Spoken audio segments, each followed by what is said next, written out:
Fighting games are getting a heap of news from EVO.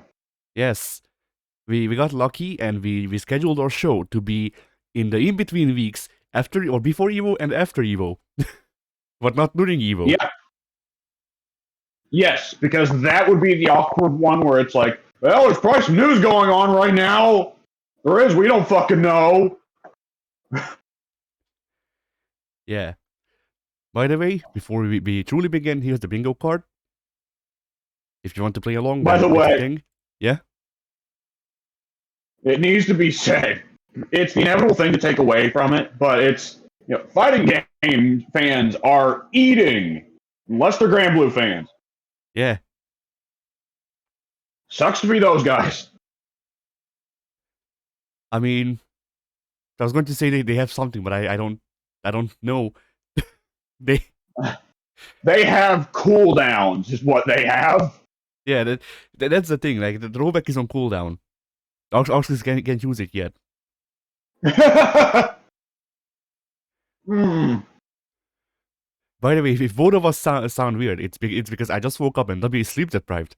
So, good combination. I'm not sleep deprived. My schedule's fucked. This is my normal time. This is probably my most energetic, honestly. Ah, okay. This sucks. The funny thing is 2 months ago, near the end of my school time, I was staying up late to finish the last of my college assignments before graduating. Woo!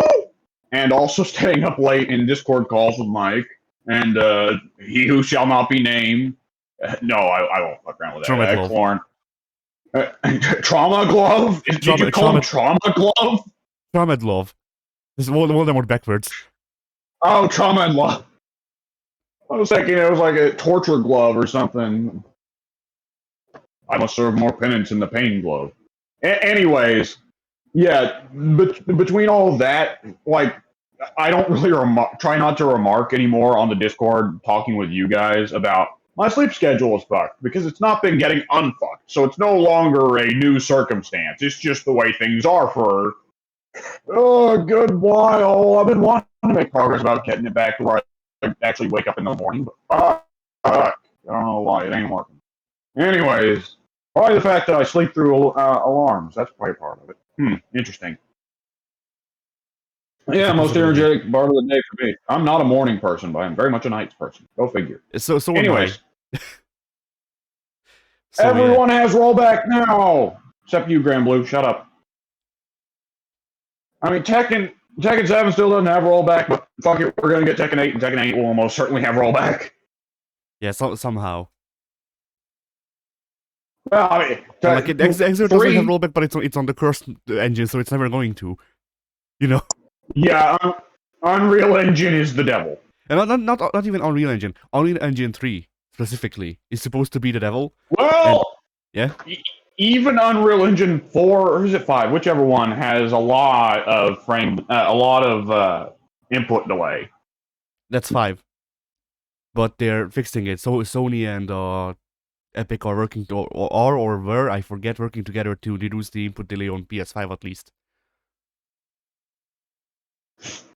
Well, I guess that's nice, but I'll believe it when I see it. Supposedly it's done. Epic. That's how. Oh, all right. If memory serves, that's how the best multiverse port is the PS5 one. Outside of PC, I'd assume. So Epic not only reduced the input delay on the Unreal Engine, they also had the time to put Goku in Fortnite. Busy men.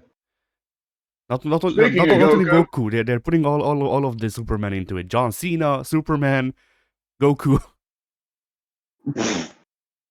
I'd like that would be kind of funny to see a Superman versus. Yeah, so Dragon Ball Fighter Z. Yeah, that's what it is. Dragon Ball Fighter Z has rollback. Woohoo! Only on PS5. Yeah, only on PS5 and Xbox Series. It has Xbox X, the most mature console out on the market right now. Yeah. They had to know. They had to know that that's the way it would get abbreviated. I mean, I don't know that Microsoft's marketing guys are necessarily on top of things. I mean, considering that you have 3 different generations of their console where they just all sound the same, maybe not. Yeah. The attempt at marketing the Xbox as a multimedia system, but marketing that way to gamers rather than marketing that way on regular TV to casual folks was certainly a questionable choice as Well, well. that got the guy fired. That was Dometic's idea, and he was immediately disbarred. Ooh. Like, Yeah, I mean, well, the thing is, I'm not on Mike's stance, Mike's oddball stance of if your video game console can run Netflix, fuck you. At the same time, you gotta market different things to different audiences and understand that different audiences have different priorities. yeah. Although I wish they didn't do away with the multimedia stuff completely, because I really liked having a pass-through on my Xbox, and that's gone. Yeah. Like, it was really nice to be able to just boot up my Xbox and then go, I want to play PlayStation, and then boot up my PlayStation while also having my Xbox on. So I didn't, because I just daisy chained all of my consoles together. Nice. But yeah, anyway. So, Alright. news. Oh, yeah. How many games got rolled back? Let's see. Dragon Ball Fighter Z, Persona 4 Arena Ultimax, Samurai Showdown. Let's see what else. There was an oddball one, wasn't there? These are the only ones that I have saved. So, What KOF 15. was there? KOF 15 is getting cross-platform play. Oh, that was the one I was thinking of. Yes, that is a big one. Yeah, that is a big one. As is with all I can SNK now buy it announcements. on PC without guilt. As is with all SNK releases, it's like, man, I really wish I could buy this without feeling like shit. Yep. That Saudi blood money thing is not great. I had the opportunity to pick up 15 this past week, and that was a big part of why I was thinking, like, well, fuck, if I'm going to spend it on the blood money, I can at least wait to give them less money when it's on a better sale. Yeah. I haven't even decided if I'm gonna buy it at all, at least for the foreseeable future, because Kimi Season 2, partially. Yep. I can definitely. There are definitely some fighting games where it's like, well, I'll wait till the Game of the Year release. Yeah. There are some fighting games where it's like, well, there's never going to be a fucking Game of the Year release. There is never going to be a fucking Game of the Year release to Tekken 7. I mean, There they is can. no way. They can't because they have to get the Final Fantasy and Walking Dead licenses again. Yeah, and so because of that, technically there is a Game of the Year edition. That they call Legendary, I think, that gives you all of the DLC aside from the licensed characters. Like I think it may give you all of the characters aside from the aside from Noctis and the Walking Dead guy whose name Negan. There we go. Negan, yes. Like, I think it even gives you Geese, just not them. Yeah, I can see SNK and Capcom playing nice, but I mean, Capcom doesn't matter because Akuma is his base game, so. Well, yes, that is true. That is true. Well, I mean, even if they wanted to release another disc version, if they wanted another physical release of the game, that would still probably be a licensing thing. Yeah, probably. I mean, correct me if I'm wrong here, but for physical releases, it's so different in some ways that on some level, isn't there like even stuff in the contract of you can only make so many physical copies of a game? I wouldn't know. No, I better not speak out of turn then. But either which way, yeah, that's not fucking happening. Fighter Z needs a Game of the Year edition bad. I think it already had one. Well, if they do, it's not updated for Android 21 yet, right? I wouldn't know. They have an Ultimate Edition. I guess I can go and check what it has, and then take the recording in the process. Probably. No, it seems fine. I'll look. So goofy having to put that into the search engine. Fighters! Like it's the I fucking will 90s. I will never not call it Dragon Ball Z Fighters. Z Fighters. We are Yeah. fighting the Z. We've had it up to here with Z. Yes, I see Dragon Ball Kakarot, but I don't care. I'm not looking for Kakarot. On the PlayStation Store, I don't see. There's the Ultimate Edition. I'm looking at it. I just it is just not telling me what it has in it because that's technically not the thing I clicked on. Let me see if I can narrow this down. No, I have to type it all in again. Please, Sony, why?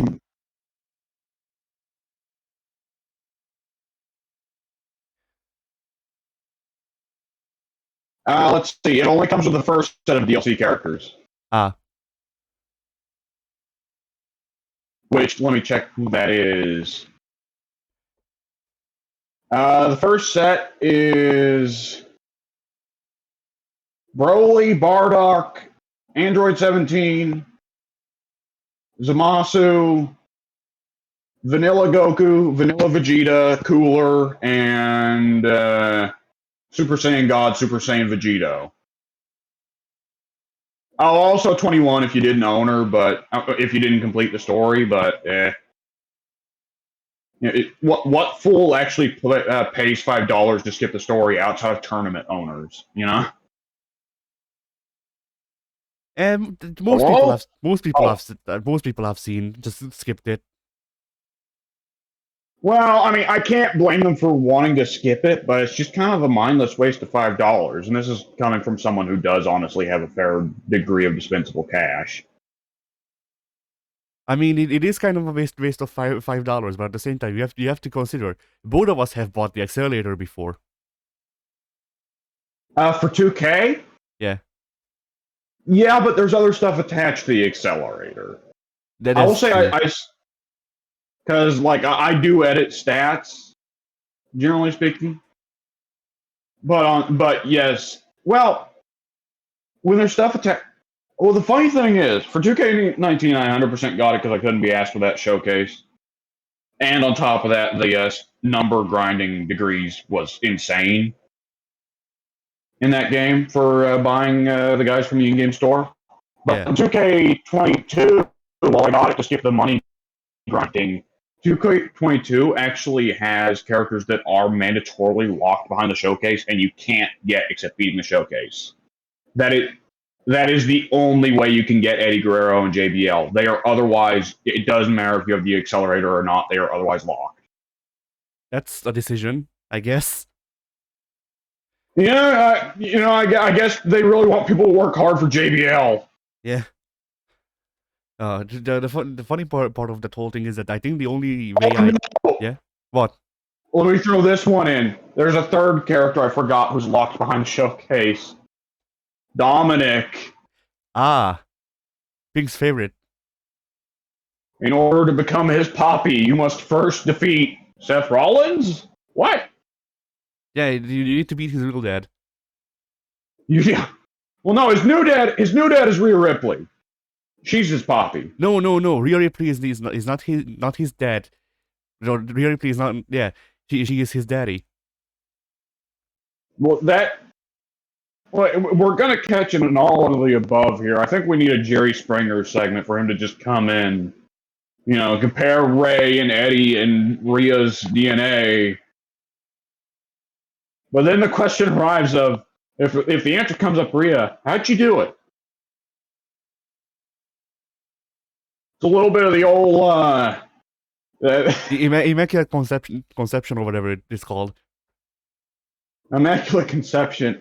What was the show where they're talking to? There's a guy talking to a gay guy, and the guy talking is kind of a weird, insane guy. And he says, "I have to ask this about gay coupling. Who decide? How do you decide whose penis opens up to accept the other's penis? Right?" Ah, yeah, the the freaking the alien tongue penis. Yes. That kind of sounds like a Kang and Kodos line from Simpsons, but I couldn't see them getting away with that in Simpsons. Who was that said that? I don't know. We I need a don't know. Simpsons fighting game that isn't Simpsons wrestling. A proper Simpsons fighting game. Half of the cast are just different Mugen sprites of Homer. Just the evil Homer, normal Homer, Peter Griffin. Oh god, he's like the Fighter Z equivalent of Goku. Yeah. Evil Homer was far hyper than he had any rights to be in Mugen. Yeah. Like, it's so bizarre to say this. Evil Homer is one of the best versions of Akuma there's ever been in a fighting game. He's right up there with Rare Akuma. Yeah. Spanish Evil Homer versus Rare Akuma is the most Mugen matchup imaginable. Yeah.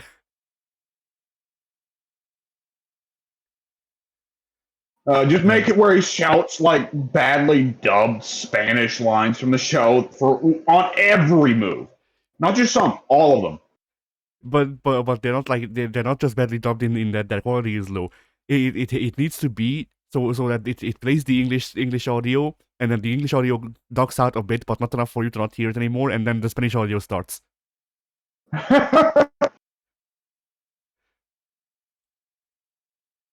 Oh boy. But yeah, so yeah, all of those games are getting rollback. Then Marie got announced. Grand Blue isn't getting rollback, but they are getting an online tournament for $15,000. Yeah, it targets as payment for damages. Like, fucking imagine a tournament for $15,000.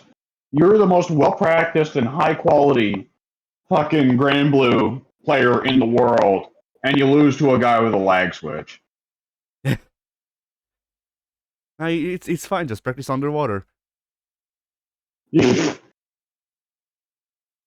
Well, the trouble is it can switch between silky smooth and oh no, I gotta input my jab 50 frames later to account for this delay. Yeah. Just all of your combos stop working. Enjoy. Yeah, sure, why not?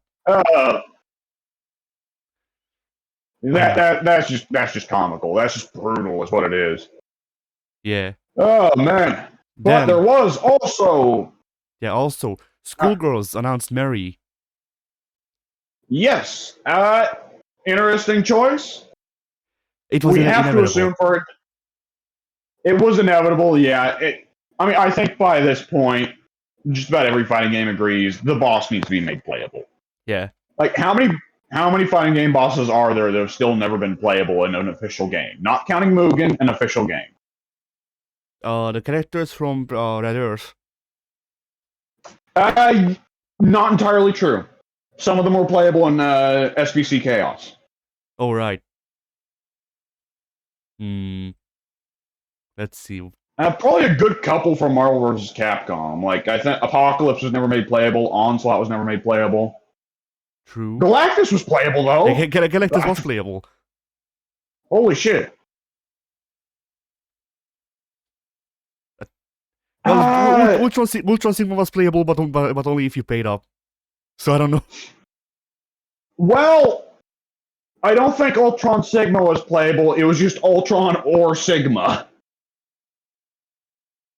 You may be right. Well, for Mortal Kombat, Chronica is not playable yet, but she will be inevitably. Every Mortal Kombat boss character's been made playable at some point. Yeah, she's gonna be playable in Armageddon too.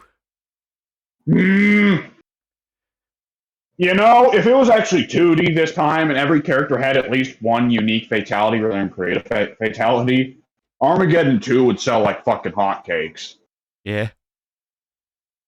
Because at the end of the day, Armageddon 1 had two problems. One, it was 3D Mortal Kombat, so it was a bit stinky. Two, create a fatality. If it weren't for those things, Armageddon would have been fucking blockbuster supreme. I mean, it still was. It's just not looked back on fondly. It could have done better. I mean, Yeah, no that's matter true. what, on some level they were fucked because it was still under Midway, and Midway management was notoriously incompetent, but still. Yeah. Boy, I'm a lot more energetic late at night, aren't I? Eh. I'll take that as approval. I don't know. But yeah, then Hugh Neutron is out for Nickelodeon All-Star Brawl. No one cares. Ooh! But yeah, I care. I didn't know he was coming. Hugh Neutron's moveset, at least the parts of it that I've seen, consists of Street Fighter. Wait, hang on. Did Hugh get in before Jimmy? Yes. Oh, well, I guess Nigel Thornberry got in before his daughter. I guess that does make sense. But yeah, Hugh's move. I haven't seen a lot of Hugh's gameplay, but I've seen him do two moves. He can do the donkey kick. He can do Haki desu Kiku. So you know, Hugh Neutron.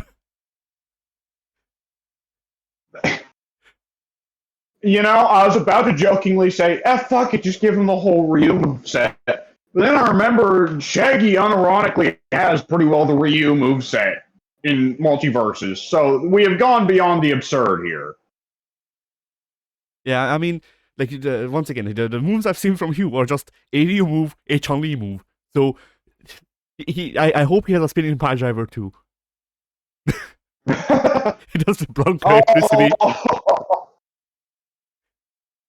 I mean, Patrick has a flying power bomb, so why the hell not? Yeah. I'm just imagining giving all of these moves that don't fit Hugh from Street Fighter, just fucking like dolls in arms, and Blanco's electricity. The trouble with Hugh is that these could all be explained by Jimmy's experiments. True. Whereas with Shaggy, it's a little bit harder to explain. That was such a great moment. I was showing multiverses to my family. And it's like, oh, Bugs Bunny, oh yeah, this is great. Look at all these characters. Shaggy, yeah. When I showed him Shaggy, it's like, yeah, Shaggy he's a Dragon Ball character. You know, how do you explain this shit, you know? Shaggy has ascended. He had off-screen character development.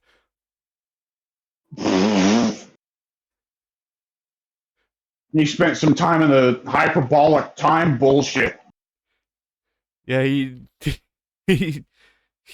spent time with the hyperbolic time kitchen, eating a lot.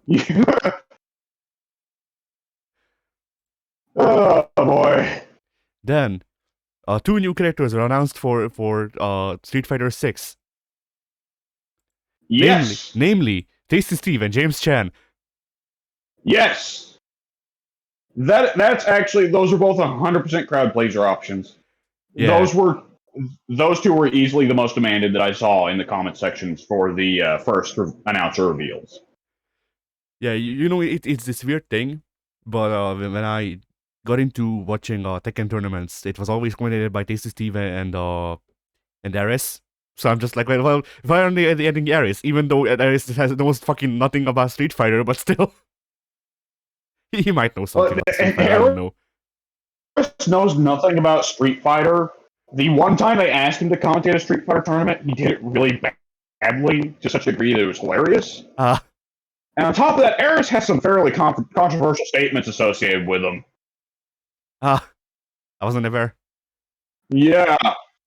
Yeah, at some point, someone asked it, like, this was about 10 years ago, but somebody asked him, like, how do you feel about the accusations of sexual harassment in the fighting game community? And Aris's response was, I think it's integral to our culture. And it's like, oh boy. Quick, journalist, drop kick him. Yeah.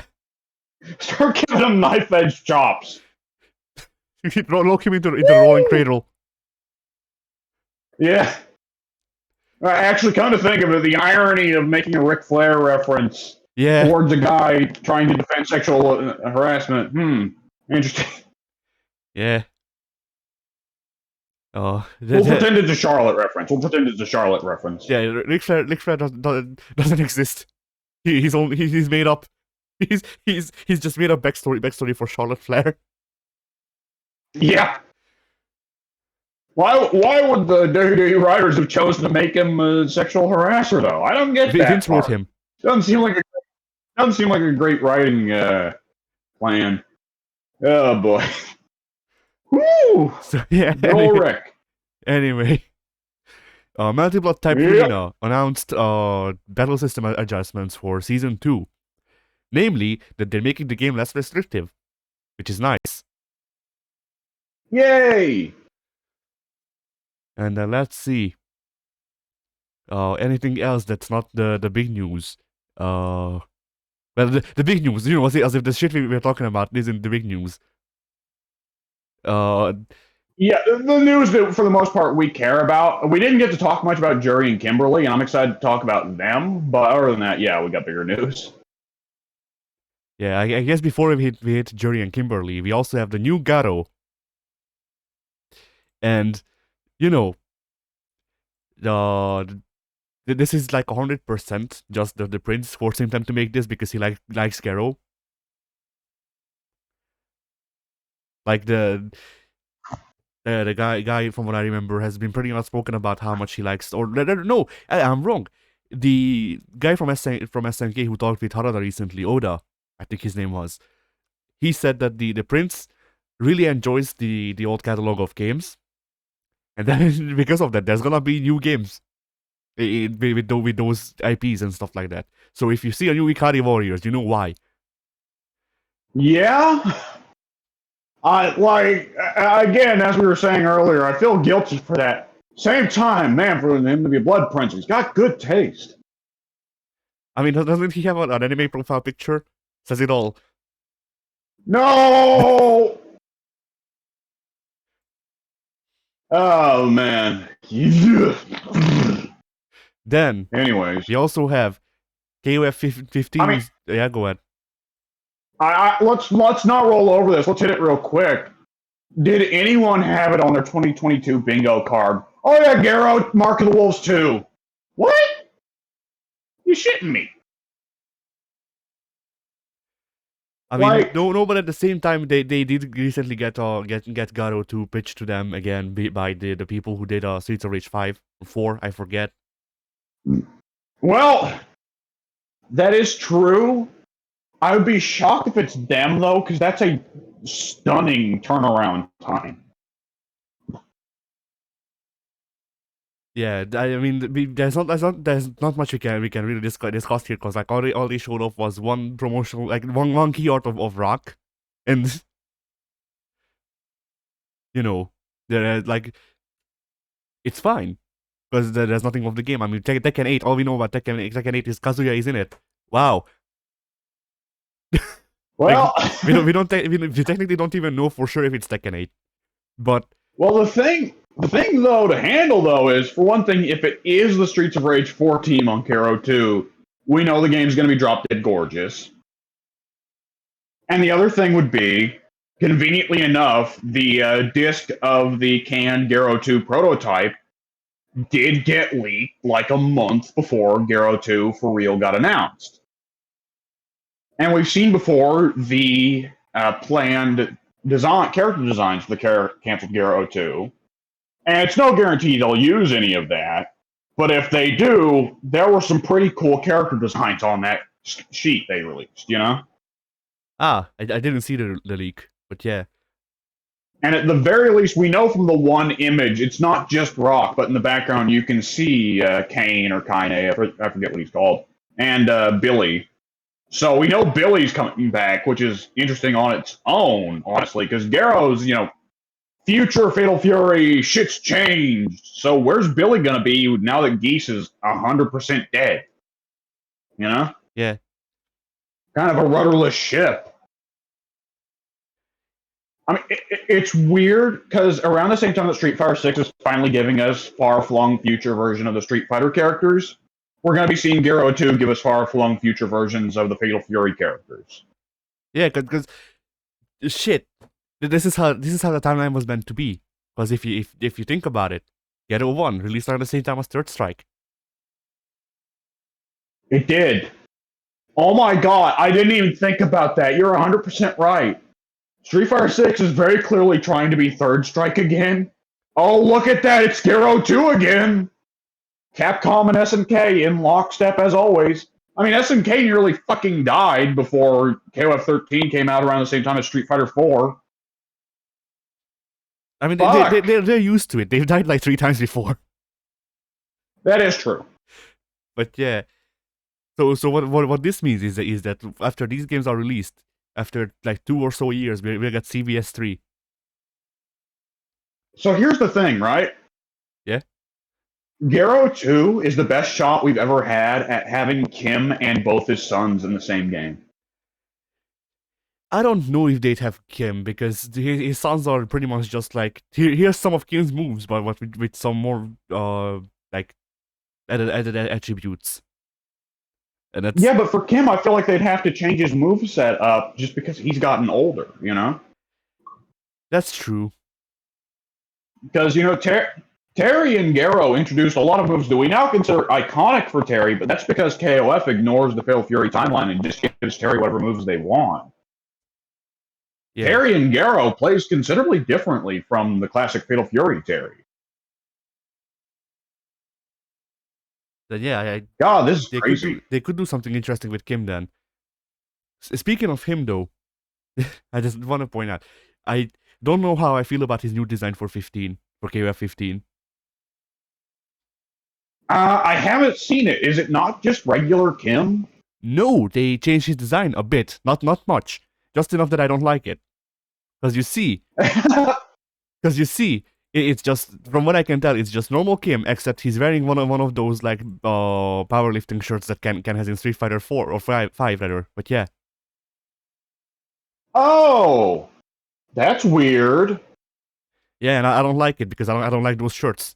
I think they look like shit. And that's pretty much it. And did Shingo have anything change about his design? Yes, kind of.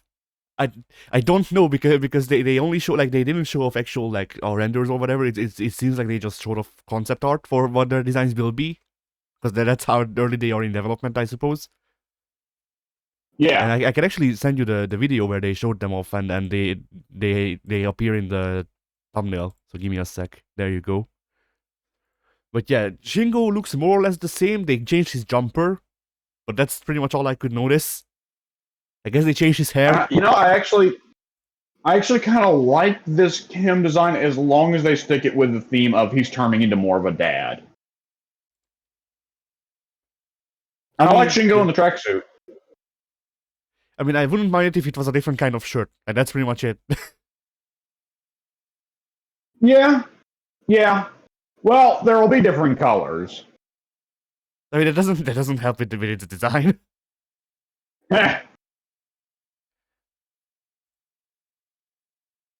But yeah, also, Samurai Showdown. Yeah, I was about to say. Also, the plate that is fucking Nakoruru has appeared.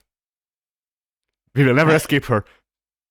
She's getting to be one of those characters that I'm fine with now, but it is funny, like, her being one of the classic examples of this character is only here for Japan. I mean, like, my thing is that there's so many central characters that I like that get sidelined for Nakoruru. And I'm just fucking sick of her. You know, I'm just counting my blessings that we got Darlie Dagger. I don't really care for her, personally. Like, she's fine. I'm a big fan of that design. I think it's fun. I think I might prefer for her to be less naked, but even then, it's supposed to kind of make her look a bit more, like, the Caribbean is hot, right? Yeah. So, like, I'm fine with semi-nudity a lot more so when there's a justification for it.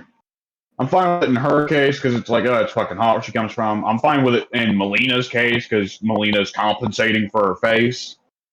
But it's when it's, Sonya Blade is half naked. It's when I roll my eyes and go, oh, fuck off, you know? Yeah. I don't necessarily have an issue with Darlie. I'm just like, well, she's there, you know. I mean, come to think of it, I can be a fan of heavily nude character designs. After all, I love Urian. Yeah. And Urian is just fucking like this design wise. Urian is Rule 63 Elena. You know, he kind of is. They wear roughly the same amount of clothing. And Elena's another one I'm fine with because she just kind of looks like she's wearing traditional martial arts gear for African cultures.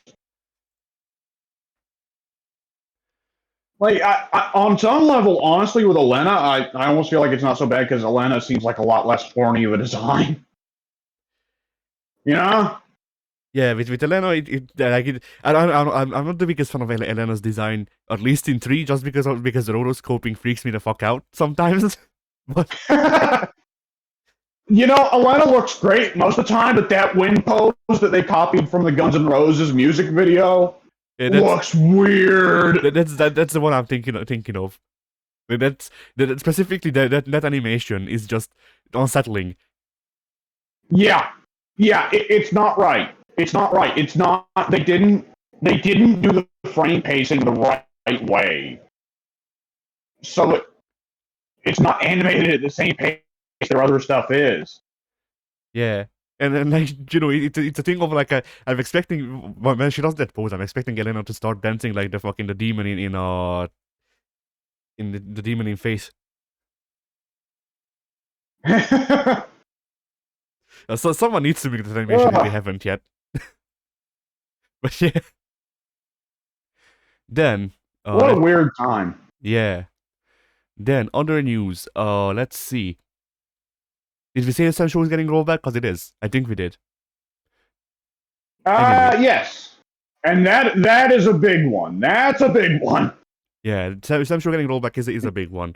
And funnily enough, I have the first season pass for the game, even though I don't own the game. Because SNK was nice. Nice. Yeah, I have it on both Xbox and PS4. So I can buy the game on anything, and then just have Kazuki Kazama, which works for me because he's my main. Was Crusader season? Not Crusader. Oh shit, what's his name? Her name. Warden. Whichever. Warden. Was Warden season 2? I don't think so. Maybe. Man, Warden is still a serious contender for one of the weirdest DLC characters of all fucking time.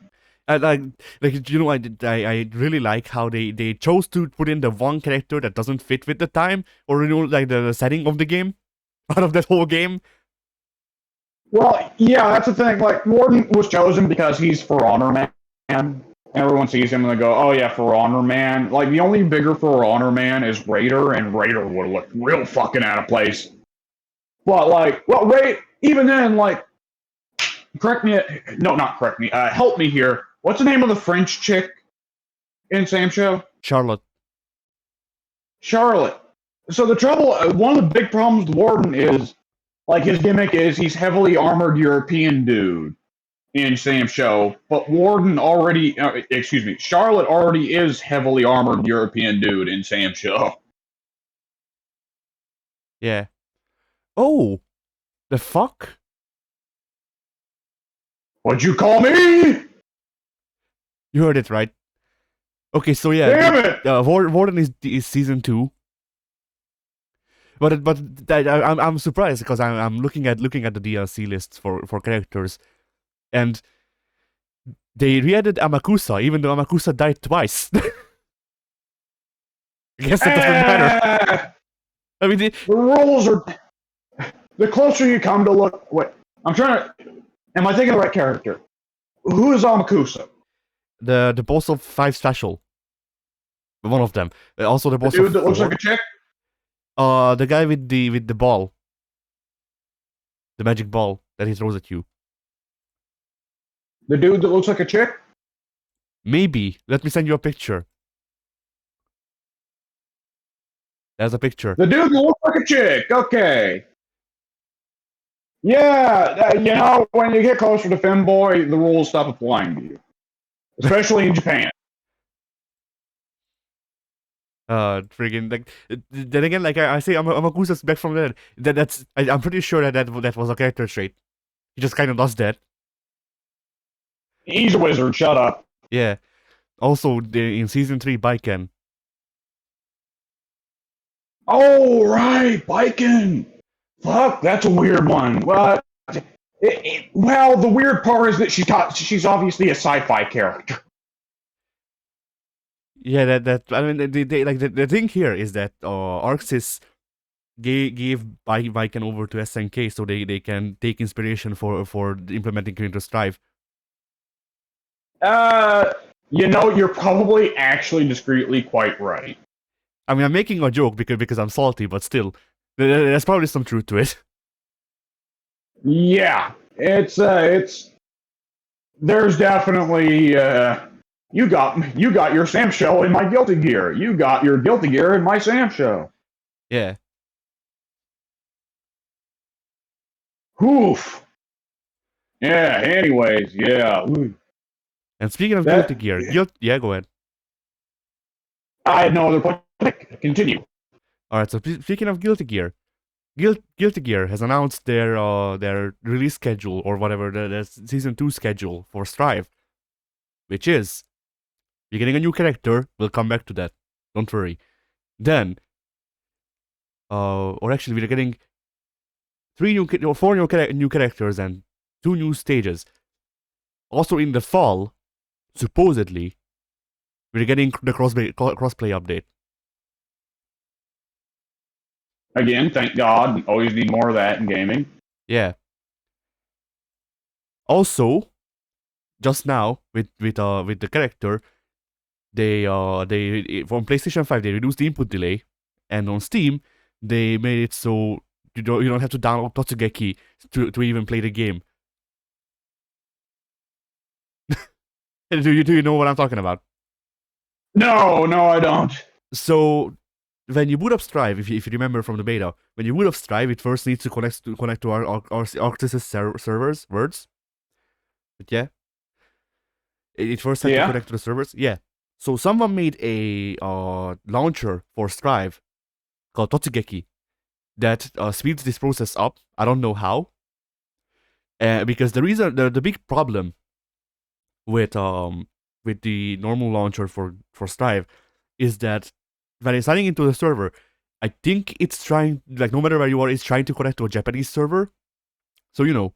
Oh. Yeah. And considering that they reduced the connection time, that may mean that they actually, like, shield that for servers.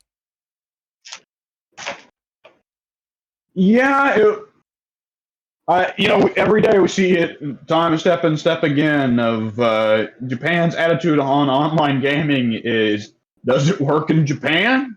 Then it works for everybody else. Rollback netcode? What's the point of that when everybody's on the same damn island? I mean, servers outside of Japan? What's the point of that when everybody's on the same damn island? They're not even on the same island. Japan is a collection of like 100 islands. Well, here's the thing about Japan, Addy, is that if they aren't on the main, like, 2 big islands, they can get fucked. Like, there's Honshu and Kyushu, which are the biggest ones. Then there's also, I'm forgetting, there's a third one that's a lot smaller than Kyushu even. But I'm forgetting what it's called. Whatever, it doesn't matter. But yeah, those are like the main That's exactly what they say. I hope I got it right, because like I'm not fact checking this shit. I'm just like, hey, I know, I remember this. Sometimes I remember this. But yeah. Ooh. Excuse me. And then with the new characters, we got to see Jiri and Kimberly for Street Fighter 6. Yes. And they look very good. Very good. We will have to see how Jiri acts in execution. We have not gotten a full 5-alarm breakdown on her, but it sounds like they have tried to find a happy medium between 4 Jiri and 5 Jiri, and thank God for that. Yeah. Kimberly, on the other hand, sounds like Guy, but with more cool stuff. And it's like, yes, I will take that. The many things she can do off of that sprint sound disgusting and brutal and remind me of playing Abigail. So I will definitely be giving Kimberly a shot. Thank you very much. Also, Cyrax bombs. Go fuck yourself. Yeah, I hope. I get you make the joke. Are you hoping her super is the old fucking Cyrax suicide bomb super? Yeah, the one, fatal, whatever. Yeah, the one where he blows up the world. Yeah. There's a lot of delightfully dumb fatalities from Mortal Kombat 3. That's one of my fucking favorites. That one is like simultaneously so stupid and so overkill. Like maybe you could justify it if he's doing it to Raiden or Shao Kahn. But like even then, it's like, is it really worth it, Cyrax? You're supposed to be the good cyborg. No, it's fine. He'll just go to Outworld. That's true. Earthrealm doesn't matter. Hey, look, it's a hot naked vampire chick. I can totally trust her. Oh shit, I can't trust her. How could this happen? But yeah, I don't know. Right, I am a bitch. I'm trying to imagine how they would do that fatal for Kimberly though, because she's using spray cans. I know she throws out a fountain of spray cans. She throws out a fountain of spray cans at high velocity, and then throws in a lit match. It's that episode of Simpsons where Bart nearly accidentally kills Homer by shaking up the beer can in a paint shaker. Oh yeah. And it blows up the entire Simpsons house. Kimberly just whips out a paint can shaker, sticks a few of the spray paints in it.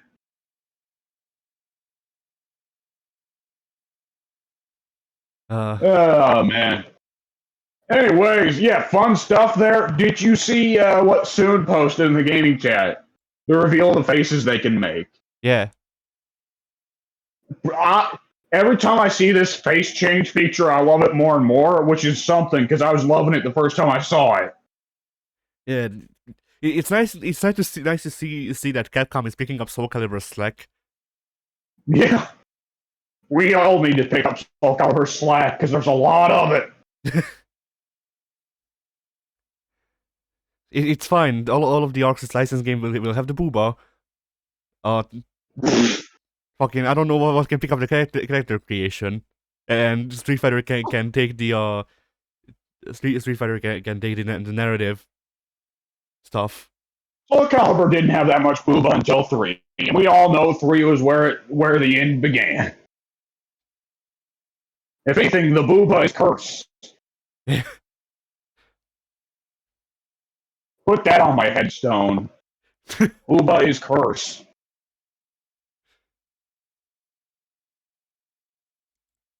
Oh boy, yeah. Like now, I really want to see Zangief's faces. We'll get to see them eventually. I'm hoping there aren't too many that are like Ryu, where it's just different variations of Smolder. Because like with Chunners, Luke, Jamie, Jerry, Kimberly, we've all got good ones. Have they shown Giles yet? I don't think they have. I don't think they have either. If there's anyone else on the roster besides Ryu who's just going to get different variations of Smolder, it's probably Guile. Like, Guile gets 2 faces. One is his normal one, and the other one is he puts on sunglasses and looks the same. Yeah, they fall onto his face. Yeah, you don't even see him put them on. It's like they're on rafters up above, and they tumble off and just perfectly land on his nose. Yeah. And when he changes expressions, he ducks his head to make him fall back off. Yeah. I hope Zangief has an expression. Zangief just him. Yeah, go ahead. He just shouts muscle power, and you can spam the button. One of Zangief's expressions will be wrestling a bear. Just in the loading screen. Yeah. He turns into a bear. Sure. I mean, depending on who you ask, Zangief already is a bear. That's true. That do be true, though. Yes. Anyway, yeah, they both look fun. Jury is a pleasant surprise because we've mentioned this before. There is the running question of how many of the leaked characters are going to be DLC. I would have said Jury was a surefire shot for DLC because, like Melina, people pay for horny. But no, Jury's launch roster. She's vanilla. She's base, core, whatever. Yeah. I really hope. Don't you dare say she's base. No. She is, though. But. Ultimate Sigma Chad Jury. But yeah, like I really hope that if they keep Jury up, they keep redesigning her for design like they did for this one, and then just go all in on the pants to rival Kim's. That's gonna be the focus of CVS 3, huh? Yeah, instead of Rule and Akuma fighting over eating each other's powers, it's gonna be Kim and Jury fighting over pants. Okay, have the camera when it's Jury versus Kim, and it's not only for them. The camera zooms in just on their pants, and it starts playing Duel of the Fates from Star Wars. Yeah, and then they both do the dive kick to each other. Yeah, that's how the match starts. And they start on the other side from the player, and then they each do a they do a cross dive kick to go to their side of the screen. Yeah, they get a special intro like they're fucking Soul and Key. Yeah. Yeah. Oh, man. All right. Yes. Tekken 8. Do we want to talk much about that? That's going to be very speculation heavy right there. Yeah, we've seen... well, the thing is, technically we don't know if it's Tekken 8 because we've only seen Kazuya. But you know, it's fucking Kazuya. And Harada has been really vocal about how he can't convince Bemco to let him remake old games. So... Yeah, if it is a Tekken 1 remake, the question would be why? Because, like, I think people are perfectly willing to accept remastered fighting games and just re-release fighting games. They love that. They love to see the old games brought back in full style. But for a, like, full-scale remake, if it's still completely faithful and has the same roster of, like, 12 characters and the same basic kind of janky gameplay, just with prettier graphics, people are gonna go, what the fuck was this? Yeah. I guess, like, maybe it could be a secret announcement for an official separate Tekken Bowl game, maybe? I mean... My God, could you imagine if they went through all of that? The whole thing of this super, like, high-definition Kazuya model, and the announcer saying, get ready. Then at, Game Con or whatever, they announce, for Tekken Bowl the game. And, like, everybody shits the bed worse than Diablo Immortal. Like, it's not just Tekken Bowl, they announced Tekken Sports. It's just a compilation. You can play bowling, you can play tennis, you can play fucking ping pong. What else is there? Curling. The marketing advisors tell us that fighting games are dying. We've decided to move the Tekken franchise to new places. Yeah. Fucking play baseball. There we go. That's a big Japanese sport. And you finally get to live out your dreams of seeing Hi-Res Akuma in a fucking baseball headgear, because they for some reason they licensed him out for this one too. Yeah. Heihachi's back, but at the end of the game it doesn't matter because Kazu just beats him to death with a baseball bat anyways. Yeah. I mean, it's worse than fucking Negan killing those people in Walking Dead. Like, Negan himself is there and looking on in horror at just how bad Kazuya doesn't just settle for mulching Heihachi's head. He goes through, like, 30 different baseball bats turning all of Heihachi into salsa. he He will not keeps, settle until there is no complete bone remaining out of Heihachi's body. but he's not beating Heihachi's body on the ground. He keeps Doriaing every once in a while to make sure it keeps in the air. Yeah, he's just yeah. Yeah, Negan's looking on horrified, but at the same time he's thinking, maybe I should learn how to do an uppercut. Then people be pissing their pants. Or shitting their pants. Which is it that Negan says at the start of the round? I don't You know. shitting your pants or are you pissing your pants? I don't know, dude. I don't own Negan. You still fight him in Treasure Battle, though, don't you? I mean, rarely. Does he kill your favorite character in the process? No? Maybe? Damn. Yes. Ah, boy, it is hilarious to see the character that killed a TV show for me. And he's like, here he's in Tekken! What? Yeah. Oh boy. I mean, they have like they have villains and they have serious destructors. Cause like you have Negan, you also have Noctis. Yeah. They only had to add like fucking Bubsy.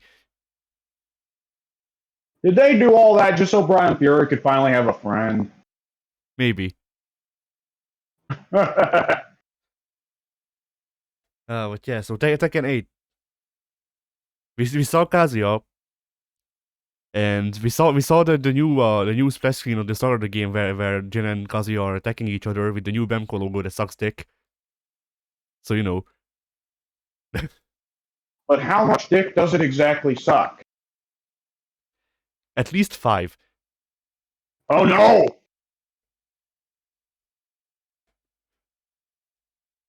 It can fit many because it's very long and rectangular. Whoa!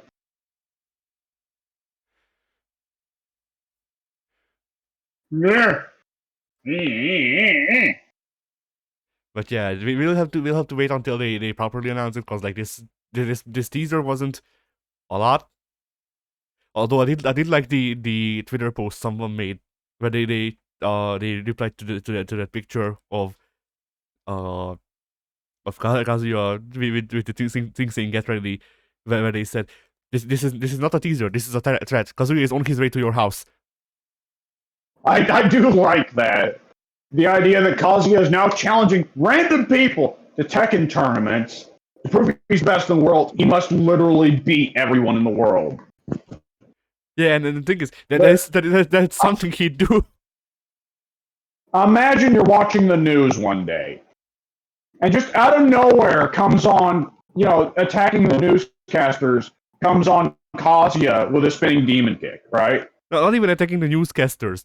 Like you're watching the news, and then they go like they run the news of even like corporation large corporation owner Kazuya Mishima has issued an open challenge where he seeks out challengers to fight him, and then they go here's live footage of this going on, and then just cut to Kazuya outside of your door kicking it in.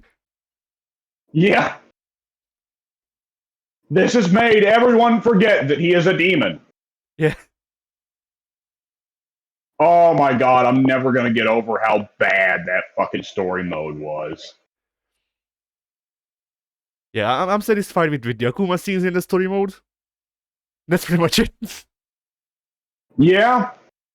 Like, it's like you watch a bad wrestling show, and like every match on the card is shit, but at least your favorite guy got over.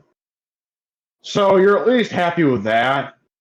But I don't know. I felt like the cutscenes where Akuma was fighting with people were fine. Like it really. Well, they can still do a good action sequence, yes, but there's got to also be a story there. Yeah, the story wasn't great. But yeah, like it's. Like when I think of Tekken 7 story mode now, all I can think of is how they're going. Well, it's like making a fan fiction. I wanted to take their characters and make them my own. Eh, Because that's what he said. That's how he justified putting Akuma into Tekken. I wanted to put Akuma into Tekken. I like Akuma.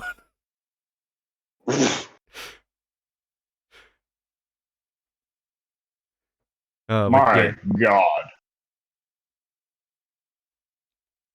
And then let's see. Do we want to hit the long topic? The first one.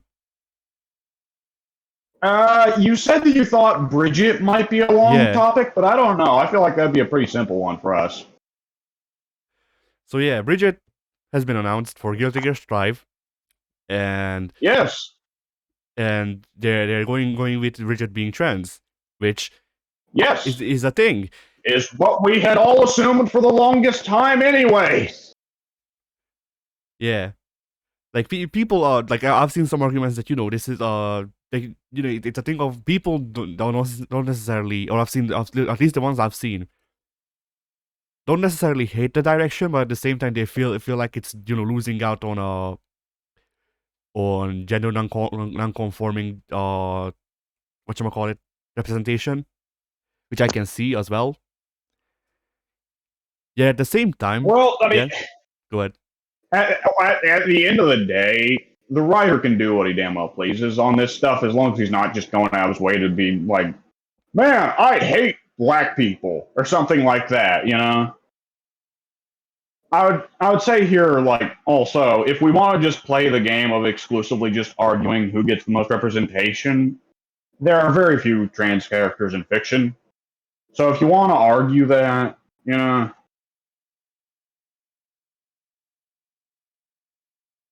Yeah, although weirdly enough, there's a couple in fighting games. There are, but how many of them aren't played for a joke, Most of them aren't, that I can think of. Well, Poison's the big example, but even Poison's had some bad turns. Remember what Ryu would say to her in Cross Tekken? No. He would say, "It's weird. You fight like a man." Oh! Oh. Uh-huh. I see. But yeah, like I'm thinking of, like, technically Set. I don't know if Set counts anymore. Just for SF. Then we have there's two characters in Grand Blue, funnily enough, who are trans. Then let's see who else. I feel like I'm forgetting someone. Well, I'm forgetting them. So hey. Yeah. But yeah, like I was also like, it's well, it's a logical step for Bridget, but I was like, well, they, like, without context, it just felt sudden. Then the leaks of her story came out, and her story just being, legitimately her fucking questioning herself, and that made it fine for me because that's on-screen character development. That's not just, hey, this is the character now. Yep. And it's Gold Lewis of all people that gets her to come out. The Hamburger Man himself. No, he's not the Hamburger Man. The Hamburger Man is his brother. I know, but it's still in my heart of hearts. He's also Hamburger Man. I mean, he might be. I'm just happier with him being Hamburger Man, okay? Yeah.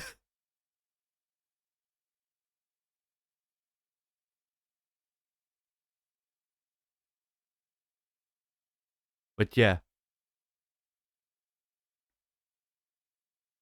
I'm trying to think of if there's anything else that we can particularly bring up about Bridget. Oh yeah. Seeing Bridget's gameplay made me consider buying Strive. Is she pretty well still the same way she always was? Not completely.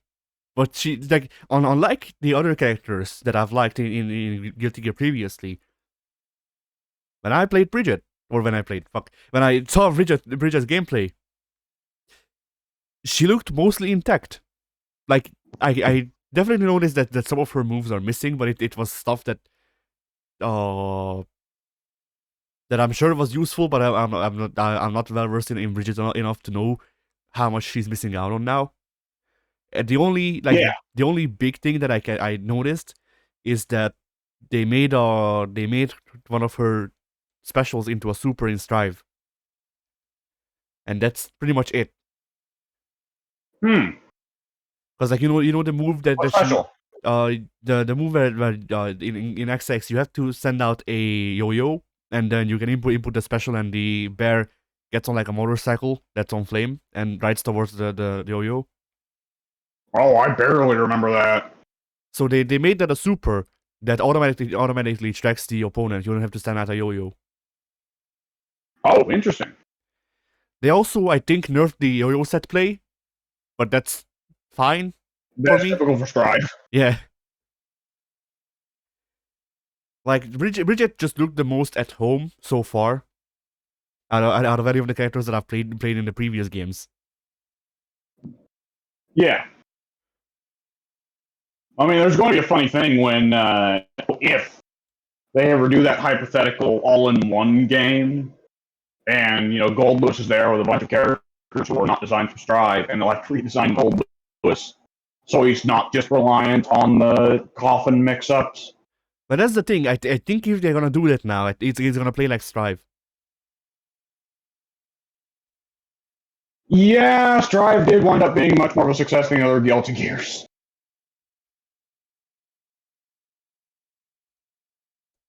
So I'm not getting a Guilty Gear that I love ever again. I don't think. But hey,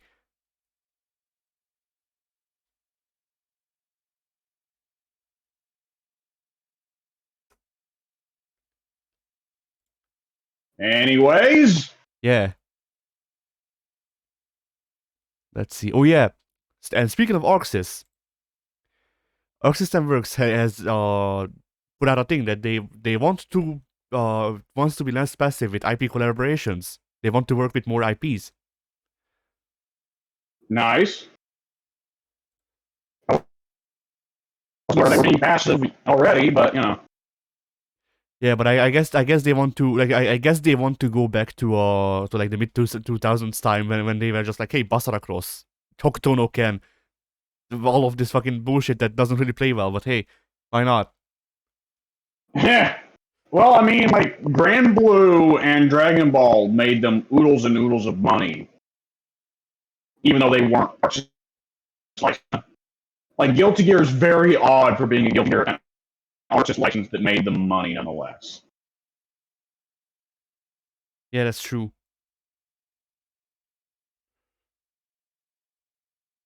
Although like a lot of people they did release the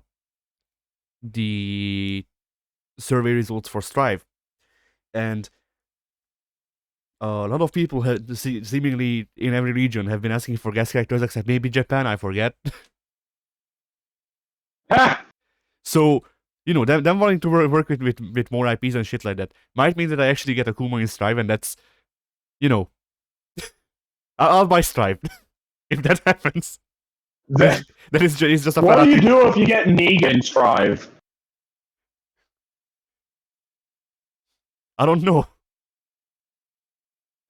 No one will know, brother. That's why. Yeah. he plays like fucking Cracker Jack. Oh, oof. Shit, I'd have to become a Negan main.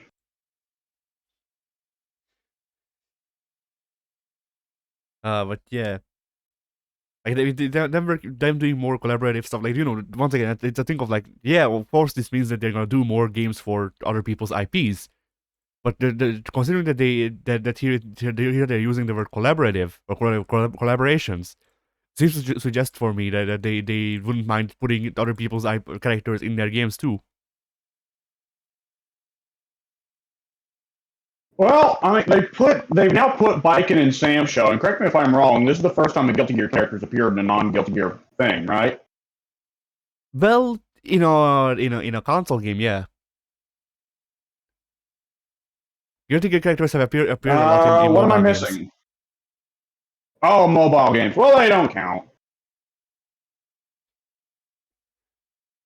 Because like I want to call out the name of the game, but I don't remember it. So never mind. But yeah, there's a game that like every like 3 or 4 years, a gacha game that every 3 or 4 years just runs a Guilty Gear thing, where you can just get like Soul by Jakku and Baiken. Why not? Yeah. I see no reason why not do this. So yeah, like they have been doing collaborations with mobile games, but with actual console games, they're not as much. Now, Either which way, it could be an interesting time for Guilty Gear.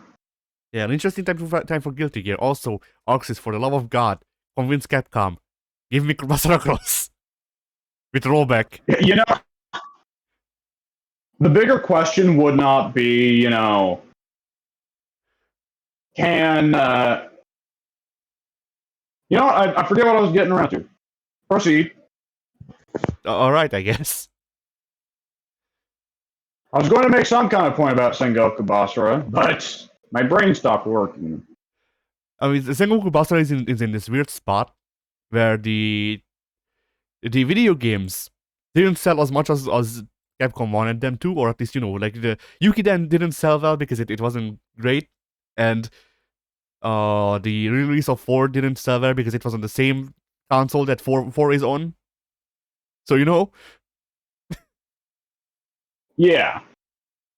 and yeah, so the Sengoku Basara is probably shelved for at least for Capcom's whole thing, aside from maybe licensing it out. But at the same time, Sengoku Basara has seemingly been selling on like manga and like other promotional stuff like rice cookers and keychains and stuff like that. I would never count it out for Japan, though I would expect they'd try to do it with a big marketing push similar to what they do with Devil May Cry, and I don't think they would necessarily bring that to the States. It's difficult to say, though, how much push there would be from people getting sick of Dynasty Warriors. Because let's be honest here, like, the Super Best Friends and a couple of YouTubers like them did a lot of work for bringing a lot of series back in these last couple of years. You know what I mean? But in the last, I don't know, in the last couple of years, but then I just haven't been following them since the breakup all that much. Oh, well, yeah, not as much since the breakup, yes, because none of them have really been as relevant since the breakup, except maybe to a certain degree Matt.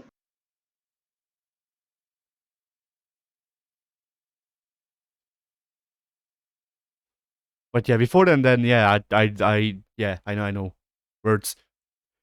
I'm also trying Yeah. to look for. Oh yeah, there we go. Because there's another topic that I brought up that's not news. But yeah. So for licensing stuff, like obviously we don't know what this means completely. But I guess if you had to choose, what IP would you give to Arxis to make? DC Comics. Let's see. We want the meme answer, don't we? So for my stinky meme answer, let's see. Breaking Bad. There's my stinky meme answer. The trouble is that it's not as much of a stinky meme as it used to be, because there's a good fucking chance they're adding Ted Lasso to multiverses, and if they add Ted Lasso to multiverses, Walter White's probably not going to be Walter White or Saul Goodman probably ain't going to be that far off. I like to imagine that a Arxis Breaking Bad fighting game would have like a match subsystem where if you play it normally, it plays like Street Fighter 2 vanilla, and then the more you do match during the match, the more hyper the game gets. So Well, the trouble is only a couple characters in Breaking Bad that are actually named characters actually do meth. Walt would definitely have some kind of mechanic for cooking meth, though, and getting other people high on it. yeah. Oh, man. There's plenty of possibility for stupidity there. Oh, boy. And then as for me, I'm gonna say the answer that nobody expects because nobody remembers this IP. But I wouldn't mind if Arxis made a Soul Calibur fucking Soul Eater fighting game. Particularly or partially because while we do have a Soul Eater fighting game, it's Japan exclusive on the PS2. So oh joy. yeah, so I wouldn't find a Soul Eater game that I can actually buy and play, you know. Yeah.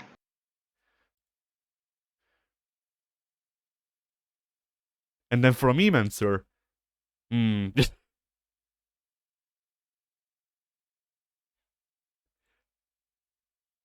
don't. Assassin's Creed. I guess I don't even know how that would work. I mean, there was that one guy from Ubisoft who made a concept art for that, and that's how we got Ezio in Soul Calibur 5. Well, But that sure was the best part of Soul Calibur 5. yeah, and Ezio was the only part that mattered in Soul Calibur 5. Like, the rest of the new character designs kind of sucked. I mean, the funny thing was, just the other day, listening to old Pat and Wooley's podcast, was Wooley specifically stated, anytime you're going into a new generation in any story, when you got a new generation replacing the previous one or something, you want combat kids, not caliber kids. And it's kind of like, I don't know if I agree with. I don't know if I agree with it because I hate the combat kids too. I know you do, but Addy, you hate most characters. But you have to admit, for one thing, the combat kids didn't replace their parents. That's one thing. Yeah, Cassie was there, but so were Johnny and Sonya still. Takeda was there, but so was Kenshi. Kung Jin was there, but so was Kung Lao. And Kung Lao's not even Kung Jin's parent, he's his damn cousin. Jackie's there, but also Jax's. The Caliber kids all replaced their parents. That's true. And on top of that, the Caliber kids almost all represent some perversion of their parents' character arcs. Like, Patroclus and what's her fucking name? I don't even remember. Whatever. Like, Sophidia's whole character motivation throughout the entire Soul Calibur series is gotta protect the kids, gotta protect my kids, gotta protect my kids. Patroclus and what's her name are Sophidia's kids who she failed to protect, and they both turned out to be shit. Fucking Killick's kids, like, Killick pumped and dumped on poor fucking Zhonghua and ran off into the hills, even though, like, for the rest of the Soul Calibur series, it's all about, like, ooh, Killick and Zhonghua, will they or won't they? Well, apparently, they will and they won't. Yeah. Fuck, I don't even remember what the deal was with Maxie's kid, nor do I give a shit. Or that kid that the daughter that Zhonghua had with some other dude. Oh, fuck, Soul Calibur 5 didn't make me that mad at the time, but yeah, Jesus. I mean, Soul Calibur's in an awkward position where people take the stories of the first couple Soul Caliburs a lot more seriously than they take the stories of other fighting games. And then Soul Calibur 3 to a certain degree, then Soul Calibur 4 kind of got to that coasting territory of storytelling where it's like, we're just trying to buy time here without getting rid of too many of the characters. Because if we progress the stories too much, there will be a lot of characters that die and a lot of characters that get their desired goal and thus have no more reason to fight. We don't want either of those things to happen because nobody wants to lose their main. So just kind of piddle around, run the tires for about 2 games. Then Soul Calibur 5 goes the complete opposite direction. Let's wrap up everyone's story, but make sure that they all wrap up in extremely unsatisfying ways. And Soul Calibur 6 goes back to spinning the fucking tires. Yeah. Whatever. Anyways. But yeah, I think my problem with the problem kids, the combat kids, is that they really just feel like their parents lied. Which I mean that's a judgment of pretty much every child character, even the ones I like. But why I have to ask, do you apply that to Takeda and Jackie and Kung Jin? Because Cassie's pretty similar to her mom and her dad. Plus the guns thing. None of her parents were really gun people, but Cassie, I can agree with that. She's a lot of just her dad and her mom. Yeah, Cassie and But Jackie, I think. Kongjin is Jackie. Kongjin just kind of sucks in general. He's annoying in the story. I'm not a fan of his moveset, but other than that, I'm fine with Kongjin. Kongjin's one of those characters where it's like, this character.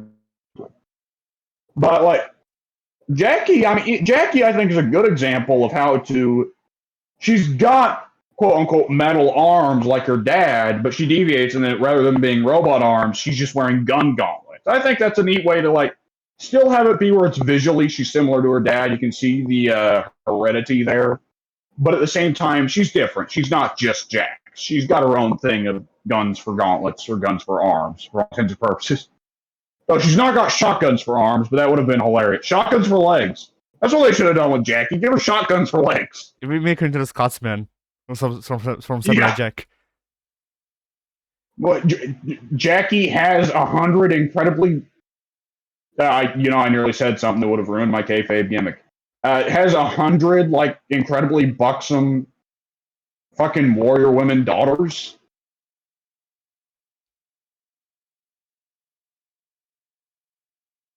I'll take that as a yes. I mean, there's no way that you think Takeda is too similar to his dad. Him and his dad are not the same at all. No, Takeda is fine for the most part. You know, Takeda's not very similar to his father, but he does have some similarities to his daddy. Yeah. But both at the end of the day, Takeda's Scorpion's kid, not Kenshi's.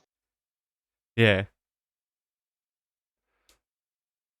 My problem with I was going to say my problem with Takeda was kind of more or less his design, but then that's most of the combat kids are just like fucking Mortal Kombat Past 9. It's just like army men. Hey, Jackie got a lot of good alternates in MK11, but I can't blame you for not looking at those. Cassie, I'm not a fan of the military jumpsuit from 10. Cassie's one where I have to always switch to alternates. But Takeda I like. Kongjin just kind of has a lame version of the monk outfit. They could have done something to make him more distinctive. He's just kind of a lame generic monk. But Takeda I dig. He's a robot ninja, but he's not, Cyrax or Sector. He's just an armored modern day ninja, I guess, with laser swords, bitch. Yeah, but you also have to remember that there's like not many robot ninjas that I like. See, hang on. You don't like the robot ninjas? Sector, not really. No, I don't like their design. You heathen. Like I like their gameplay, or at least Sector. And Cyrax plays different into my playstyle, but whatever. That's whatever. I don't like their designs. No. Damn. I guess it's just a killer instinct thing of like different aesthetic taste, but I fucking love the robots and ninjas. Like, it's a little bit awkward anytime you got a Mortal Kombat game that doesn't feature one of the two for me. It's just one of those distinctive Mortal Kombat designs for my mind. I mean, I won't argue that it's a distinctive Mortal Kombat design. I just at the same time I don't really like them. Like for me, you mean you don't want your robots to have Predator dreadlocks? I mean, it's just kind of like for me, it's kind of just like generic, or I don't know what to call it. It's just like, okay, cool, guy in armor, you know. Like yeah, go ahead. I think as with like. I think a lot of this aesthetic stuff has to be subjective. So at the end of the day, it's agree to disagree, but it's nonetheless interesting to get it out. Yeah.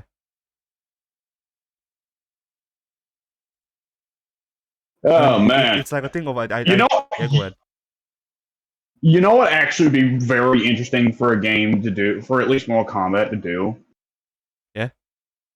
Show the next generation of bad guys, and it's like, oh yeah, Baraka and Devora got together. Now it's a bug cut. Oh, actually, Devora kills Baraka. They probably wouldn't like each other. Yeah, just write Devora out of the series. She sucks. She's bees, so I hate her. Devora is almost like a wrestling heel at this point. where I love her because you're supposed to hate her. Like Devora, every time you see her pop in on Mortal Kombat on the screen in Mortal Kombat, Devora is getting heel heat. You know? No, not from me. From me, she's getting Xbox heat. Poor Xbox. Yeah. Like whenever Devora appears on screen in any of the DMKs that I've played, I'm just like, man, I really wish Devora wasn't on screen.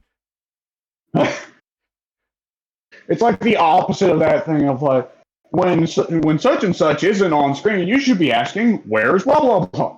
When Devora is on screen, you should be asking, where isn't Devora? Yeah. God damn it! Where isn't Devora? I need to be wherever she isn't. Yeah, like it's definitely a thing. Like once again, it's the aesthetics thing as well. But also like it's a combination of I dislike her design, partially because the like I really just don't like bugs, and her whole design is I am a bee. So Okay, but also so Mortal Kombat 12 is going back in time. So, well, we don't know for certain that it's going back in time, but Mortal Kombat 12 isn't continuing this timeline. But it just occurred to me, Mortal Kombat 11, Shao Kahn and Sindel's relationship is consensual now. What the fuck would that kid look like? I mean, have you seen Shao Kahn's face in whatever canon this You is? can see it for like a split second in 11, I think. Let me pull up the picture. But yeah, while you do that, I'm gonna finish on the Devora thought. So the other thing that makes me dislike Devora is that whenever she's on screen, she's usually killing a character that I like, whereas I don't like her.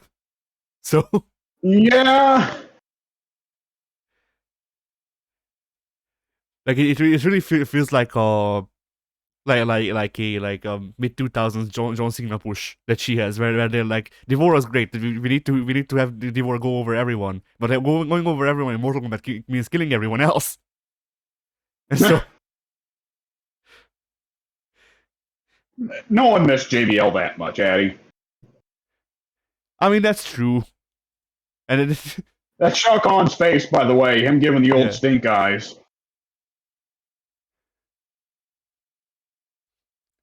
I guess I never got the people who thought Shao Kahn would look like a Tarkatan under there. It's like you can see the lower half of his face, and he's clearly not got Tarkatan teeth. What the fuck are you thinking? Yeah. I'm just trying to imagine this face with Sindel's hair for that kid. Oh boy. Well, you don't have to imagine that. Just play Mortal Kombat 9. True. Oh man, imagine a union between those two. Imagine the body count that character would have. I mean, that character would be killer just because they have the Canary's screech powers while also having Triple H knee. That is true. They can stun lock everyone forever. Okay. Here's my theory. What if Reiko somehow tricks Shao Kahn and Sindel into thinking that he's their son? Oh boy. And Sindel's like, I don't remember giving birth after moving to Outworld. And Reiko's like, no. Hey, I passed peacefully in your sleep. Easiest birth in history. Yeah. Why didn't I find you? The fucking the Shang Tsung. I was going to say that the slaves slaves. in the night. I was going to say the slaves betrayed him, fucking kidnapped him, or something. Raised him as their own. Don't worry though. I killed them though. It's fine. I still have honor. Yeah. I feel like if they went, it'd still end up with the result of Shao Kahn just going, "Oh goddamn, my biological son is still shitter than Melina." I also like to imagine that during all of this, fucking Reiko is just like very weird towards Shao Kahn and keeps calling him daddy. Yeah.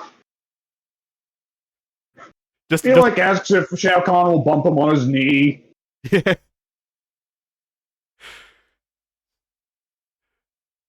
Just to play into him being obsessed with Shao Kahn in 4. At some point, Reiko dies, and Shao Kahn admits he knew that he wasn't his son the whole time. He just wanted family for once. No, You don't understand how sad of an existence it is to be me. no, they can't do that because that makes him sympathetic. And we can't have sympathetic anything. Yeah, well, oh god. I mean, we had sympathetic Scorpion for half a game, and then he died to Scorpion. Yeah. So you know. We had evil Raiden for like a fucking scene and nothing more. He God, Mortal Kombat 11's story is so bad. He had to go and consult with the other gods. Ugh!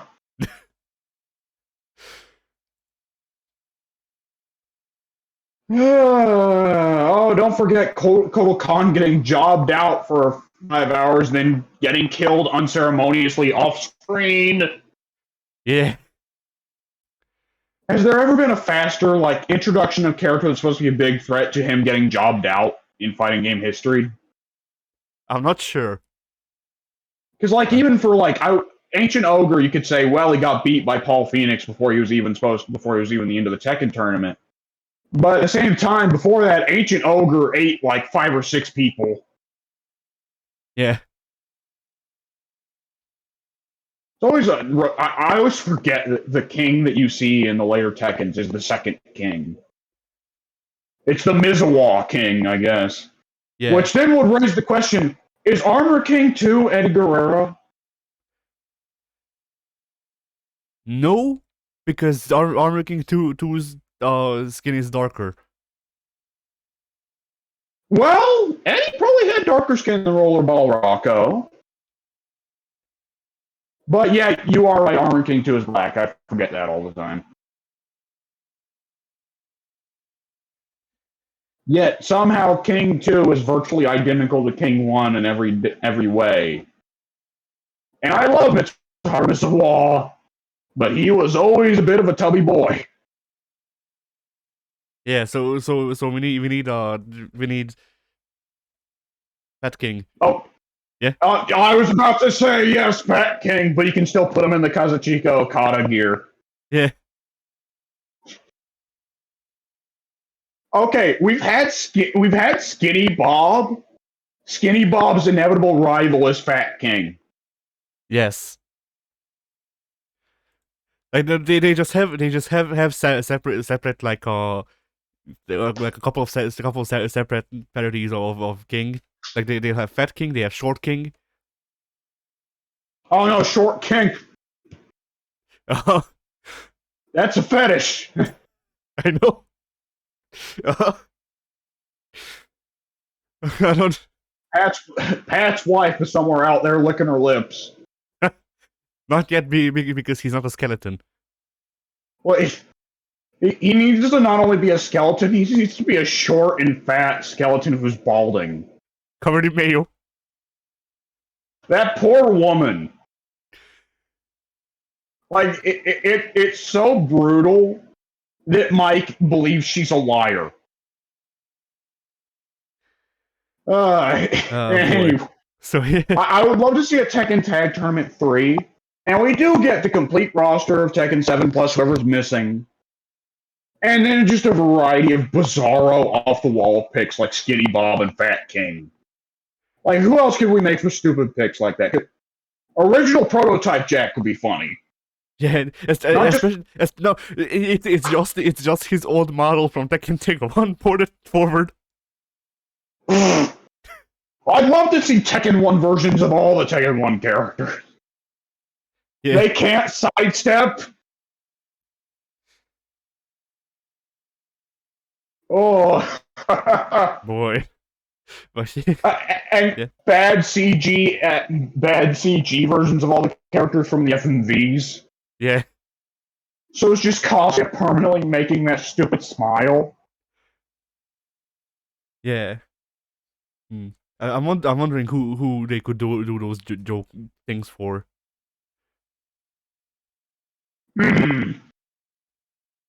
They do a character that's just called Straight Violet. Straight Violet. I, if we want to go with dumb, well, not even dumb, but ridiculous moments to take from each character's like stories, have one that's like Bruce during the plane crash. Oh no, Rick is there. He's he's a tech assist. He has the true ogre wind pose from Tekken Tag Tournament 2, where he just eats the opponent. Yeah. Bruce can't help it. He's developed a taste for human flesh. Negan gets confused and thinks he's a walker. Yeah. Oh god, if you want to do a joke from Negan's story, Glenn's corpse. Just okay. One character is just an alien. They're just straight up called alien. They enter the King of Iron Fist tournament to fight Paul.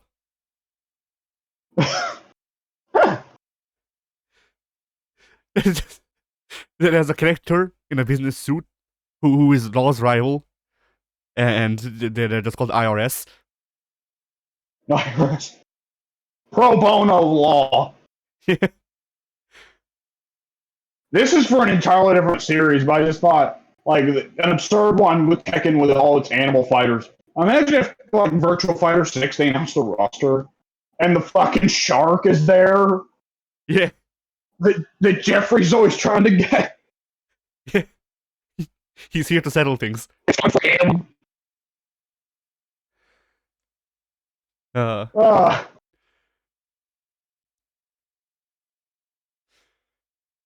Oh man! Let's see. It only just now occurred to me. You can play Street Fighter Cross Tekken and have Zangief actually wrestle a bear. Yeah, you can. The bear might out wrestle him for once.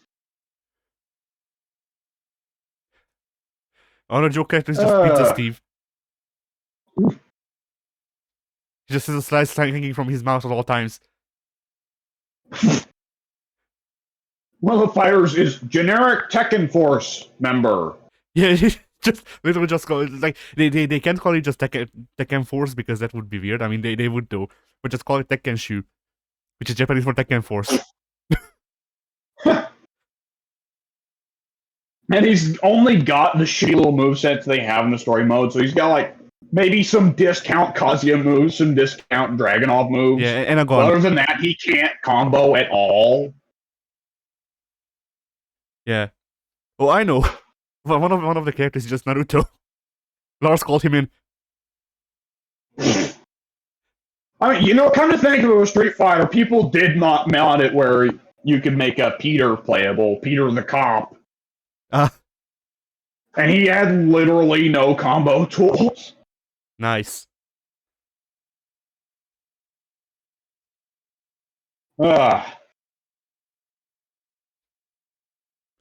Remember Soul Calibur 2 going through all that trouble to try and unlock Lizard Man and Berserker?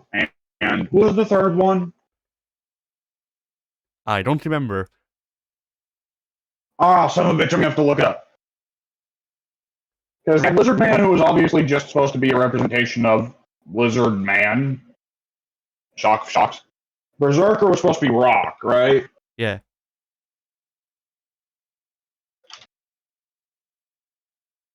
Looking it up real quick. Let's see. Do they have a complete list of characters? Assassin, Berserker, and Lizard Man. An assassin was like Dampier or something? Yeah, I'm looking it up on their on the Soul Calibur wiki. Because I'm pretty sure all three of them were supposed to be fill-ins for missing characters from Soul Calibur 1 or Soul Edge.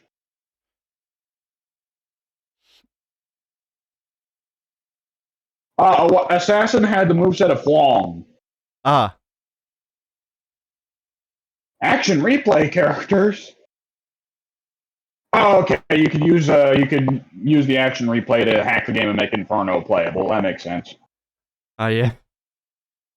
There were also apparently 2 beta characters you could get with the action replay, which were Kyu Takagi, who has Cassandra's player model, Mitsurugi's moveset, and Killick's weapon. Nice. And Lovama, who has Cassandra's model, which makes me think Cassandra is probably the first player model finished for the game. Nightmare's moveset and Astaroth's weapon model. Nice. Cassandra swinging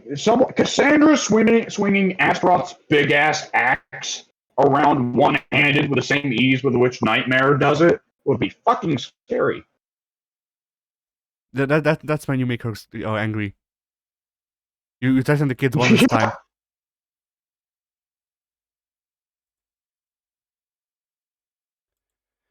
Oh man! All right. I forget. Is there any other news we wanted to talk about, or were there any just quick topics we wanted to hit? I'm looking. But I have been made aware of.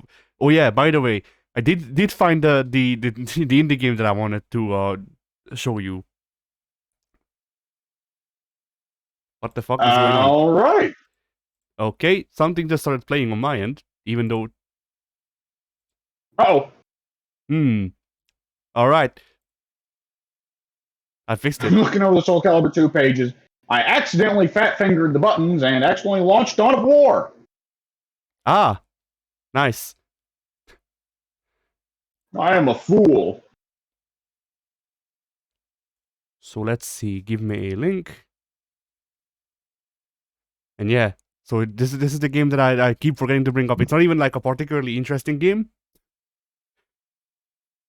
I just fucking saved it a while ago, and every week I'm just like, or every 2 weeks I'm just like, I forgot again. Shit. Oh, the Scaly Fighter. Okay. Yeah, but also I've been. It doesn't look bad, but it's definitely slow. Yeah, it's the dev said that they're trying to make a more slower like newbie friendly game, as if that's not the entire genre right now. But whatever. Yeah. It's these things where it takes a while to catch up on these kinds of things, where people there's a push for, let's make some more newbie-friendly fighting games. And there's 30 developers all at the same time. They're like, God damn, we'll do that. Yeah. And they all release around the same time. And it's like, oh, shit. Yeah, it's a problem. A bit. It's a problem that will never go away. Yeah. Sometimes the only thing that will change is how much it swings in one's own favor, right? Because then there will be a push for, man, what happened to the good old games like Guilty Gear X2 and Marvel vs. Capcom 2, where everything was just so deliberately goofy and jank and yada yada yada. And there's 30 developers that are like, God damn, I'll do that. And about 5 years after that, they'll all release it once.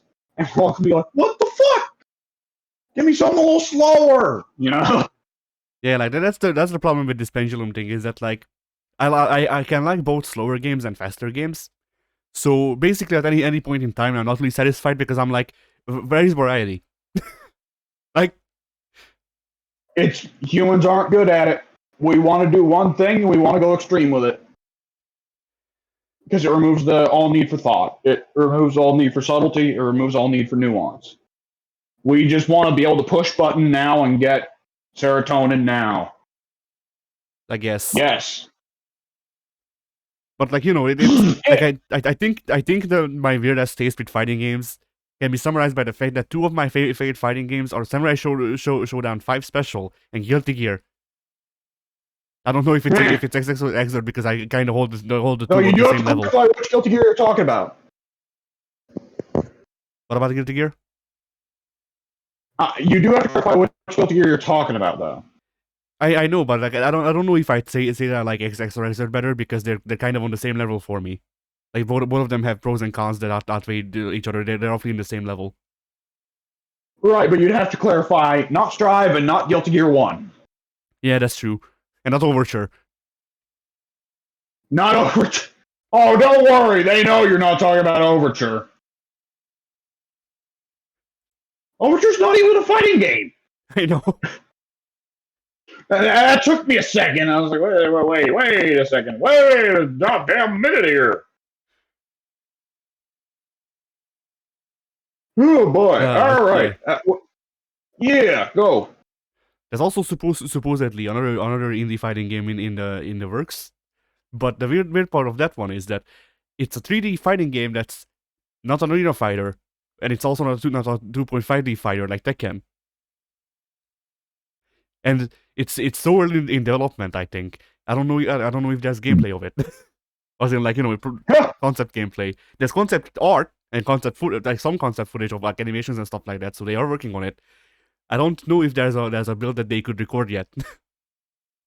so yeah, that's gonna be an interesting thing to figure out because it's a 3D game that's not an arena fighter and also not a traditional fighter. So yeah.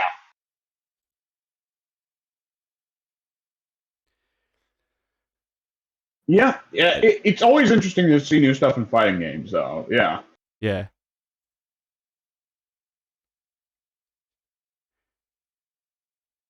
And I guess the one topic I found is an argument that we've discussed a lot, so we probably won't take too much time on this.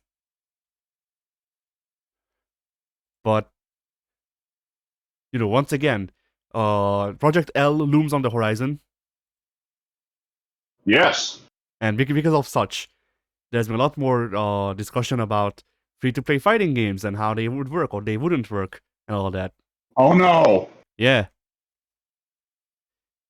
This ought to be an intelligently handled subject and not just I hate paying money for things. If you ask me to pay money for things, then you are a bad person.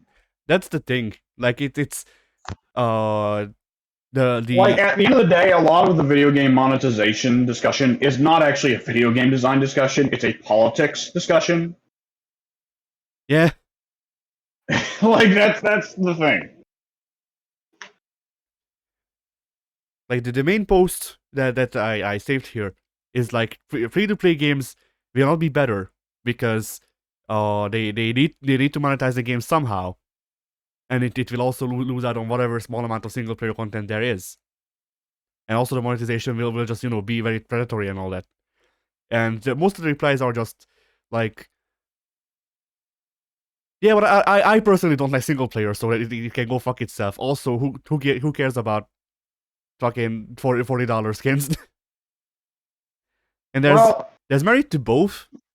I think both are wrong in a sense and right in a sense, Well, the latter thing is going to be they're both kind of subjective. Because, I mean, it needs to be said. We say this on here all the time. Not every game needs to be for everyone. If a game was built for everyone, well, it wouldn't exist, but it'd also be not very special. But anyways, at the end of the day, for both of those issues, for the first one, I mean, on one hand, you got this from r/Fighters, right? Yeah. r/Fighters is generally a more hardcore FGC community. The casual FGC, at the end of the day, is going to be the one that wants single-player content, usually. However, if you go free-to-play, we can observe this with multiverses. If you go free-to-play, you can get a much bigger casual online base. Multiverses has a massive online playing casual base. It is free-to-play. And there are a lot of games that would ordinarily be considered games that are very difficult to get into, that nonetheless have online casual fan bases because they are free-to-play. And speaking of Project L, League of Legends is a fantastic example. If you had to pay $60 to get a copy of League of Legends would not have sold at fucking all. And you can observe that because all of the MOBAs that required you to actually pay a price to get in the front gate fucking failed. The three to succeed were League of Legends, Dota, and Smite, all of which are free to play. And with fighting games, honestly, there's reason to believe that it'll be the same way there. So I think at the end of the day, in the single-player discussion, it is unfortunate that for folks like yourself who want single-player content in other fighting games and consider multiplayer a less important factor, if not outright a negative factor, because it takes attention away from the specific features you want in fighting games. It's kind of like what we were just discussing a second ago, where it's like these things come in trends. It becomes a thing of like some guy asks, why is there not better multiplayer in fighting games? And 30 developers answer the call. So it is one of those things, and you kind of have to. It's also a thing of, at the end of the day, there is still one fighting game developer that puts intense focus on single player content, and that's NetherRealm. But NetherRealm's story and the way they like to design their games as of late has very much not been to your taste. So you've been kind of in a position where it's like you've been in a position where you're not getting your perfect ideal game. You're not getting the whole deal of what you want. You can either get the single player content you want, but not in the fighting game format that you like, or you can get a fighting game style that you like, but not with the content structure that you want. For the second point, which was, what was that? Oh, $40 skins. That one, I think that one depends on how much OCD and collectionist mentality you have towards it. Because having paid for skins and other non-vital content, like actual non-gameplay content, there we go, stuff that's just cosmetic or just bragging rights. Like, from an objective game design standpoint, it's not pay to win, so it's not really an objective game design issue. But if you have like an OCD thing or a collectionist thing, I want to have it all, the game is not done for me until I have it all, then I think no matter what, you have to just have the stance of free-to-play games are not for me. Because that's not the kind of person this game is built for. And was that one of those Alex rants where you're just sitting there and you're like in your bed shaking your head like, there goes Alex again with his boot-licking corporate stuff? Nah. I mean, like, obviously, I hate fucking corporations, but and like my stance on most of these things is that, like, you know, supply and demand is a thing. If a thing that I like does not Well, here there's not really supply. With a free-to-play game, there's not really supply. It's just demand, I guess. But yeah, but like my thing with games in general, or like most things really, is that no matter, like, regardless of whether I like a thing or not, if there's demand for it, people will make it. If there's not demand for it, then people won't make it. That's why I don't care about, like, you know, that's why I don't care about the like when, for example, when Assassin's Creed changed its gameplay style. That's why I was like, well, I wish Assassin's Creed died, because for, like, I don't care about other people getting into the series as much because I have no stake in the series getting bigger. I have a stake in enjoying the games. So, but at the same time, But there is an argument to be made, though. You do, or well, you don't, but you should have a stake in at least other people enjoying it, you know? Like, I don't want people to not enjoy something just because I don't enjoy it, unless it's morally wrong. But that's what I was going to say, is that that being said, that doesn't mean that that Odyssey and Origins and stuff like that shouldn't have been made. It just shouldn't have been, you know, marketed and written around being Assassin's Creed, because they're not really. Like, they could still make those games while also not, you know, using that IP. Yeah, I mean, at the end of the day, like, the big problem is they aren't making the Assassin's Creed games that you want anymore, right? Because, I mean, even if we were, like, there would be no issue with Origins or Odyssey if they were just spin-offs. Yeah. And that's the same thing with fighting games, is that, like, you know, like, I think I've said this before, but for me, I think is that, like, if fighting games can't, or any game for that matter, if a fighting game, a system that is yeah, go ahead. supply and demand is on some level a system that is designed for, like, the ideal version of the market, and even then, it's kind of more so designed for the long term. But in the short term, which is, you know, for regular people, a long ass time, but nonetheless, for a market, it's the short term. It is a thing of they follow the trends, and a trend seems like it can last fucking forever. And while eventually they will follow the supply and demand, but there will be these moments where they all go for a trend because there's currently high demand and low supply. but very quickly there becomes high supply. In response, the demand lowers, and there's a lot of video games that were at the time accurately chasing what there was a high demand for, but because they arrived too late to the race or something like that, or they just didn't do it the right way, they get fucked even though they did follow the laws of supply and demand. You know? Yeah. But like my point here is that, like, you know, if a company can't justify making a game, then I would rather that they don't, rather than try and bring it down with predatory shit, you know. That's pretty much it. Like, I guess it depends on.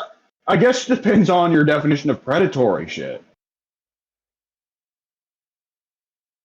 I don't know, like Skinner boxes is one. Skinner boxes Well, Skinner box can be yeah. a very catch-all term, and like we always mention Ted on this podcast. We mention a few people on this podcast constantly, but Ted, I love him, but Ted will dictate that any game mechanic in a game he doesn't like is a Skinner box, while it's acceptable in the games he does like. You know? Yeah. Like when I say Skinner boxes, I mean things like, you know, gacha, pretty much. Just fucking Gotcha, loot boxes. boxes. Yeah. Those sorts of things, Yeah. where, like, you know, it's fine for a game mechanic where you don't have to pay for anything or whatever, but when it's the sole source of attaining things and it costs real money, that's when I'm rather like, than having an yeah, rather than just having an actual in-game store, it's like just pay $5 for the fucking costume. yeah. Because, like, I don't like the store Yeah, either, but I don't like the store thing either, but at the same time, I can justify that.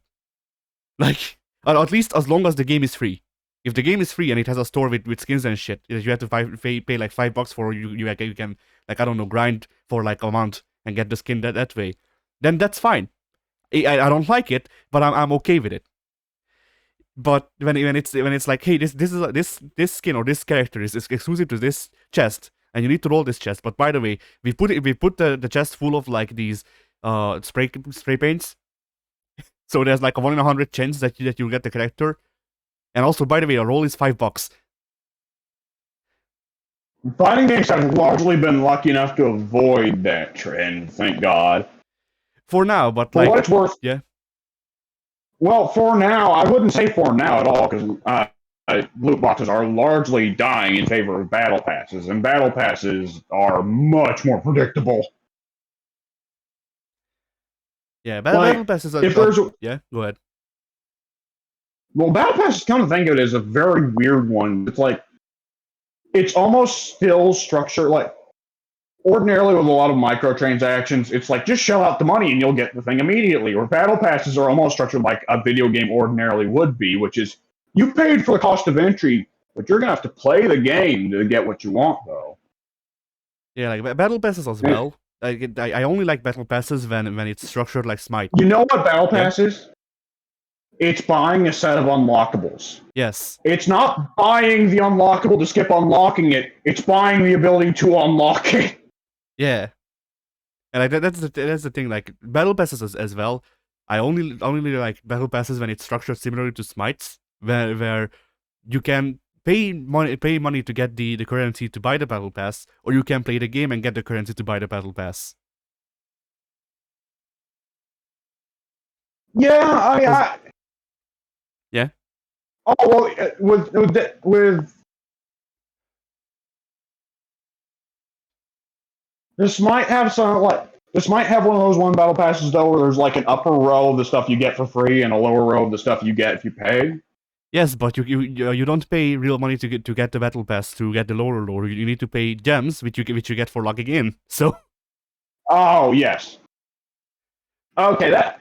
Well, I mean, the thing at the end of the day here is like the developer needs to make their money somehow, and I can understand where the consumer would want to get everything for free, but the developer needs to make their money somehow. I mean, by just opening the game, you aren't entitled to the battle pass content. Yeah, but that's why I like Smite's thing, because they have it set up so battle passes usually cost 600 gems. To get 600 gems just by merely logging in, you need to pay for like play for like a month. Battle passes usually don't last that long, so you need to pick your battles. You don't get all of the battle pass content for free. You can get some. That's definitely a fair way to do it. Yeah.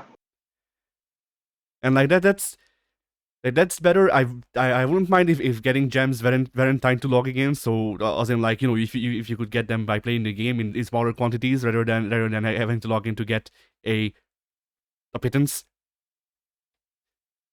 Yeah. But otherwise, I think the way Smite does its monetization, while I don't like it, it's a thing that I can put up with. It's a thing that I can be fine with because there's means to get most of the content, realistically, even as someone who doesn't pay. And that's Yeah. And that's pretty much my problem with monetization in other games that they're like well, on the lesser end, pay the battle pass where you have to pay real money to get the battle pass stuff, or shit like on the top end, Assassin's Creed RSC and Valhalla. I think both have a thing. Like, I know they do, but I forget exactly how it works completely. But not only do they have a thing where you need to pay $60 to get the game, and then you need to pay additional money for what are pretty much just like microtransaction fucking items, because they're not DLC technically. But yeah, so not only do they have those, but they also have a loot box system where if you don't want to pay real money to get those things, you might get them if you do these these missions to roll the loot box. Like I'm surprised they haven't made a thing where you need to pay real money to roll the loot box too. It's less. I mean, I think it's kind of a moot point. It's kind of like I can't see loot boxes coming back after all the legal trouble they've gone through and how harangued they've gotten in journalistic corners. Because, I mean, that would be a journalism story of the century if any relevant game tried to bring loot boxes back. IGN and GameSpot would be like, holy shit, light up the fucking presses. But, like, at the end of the day here,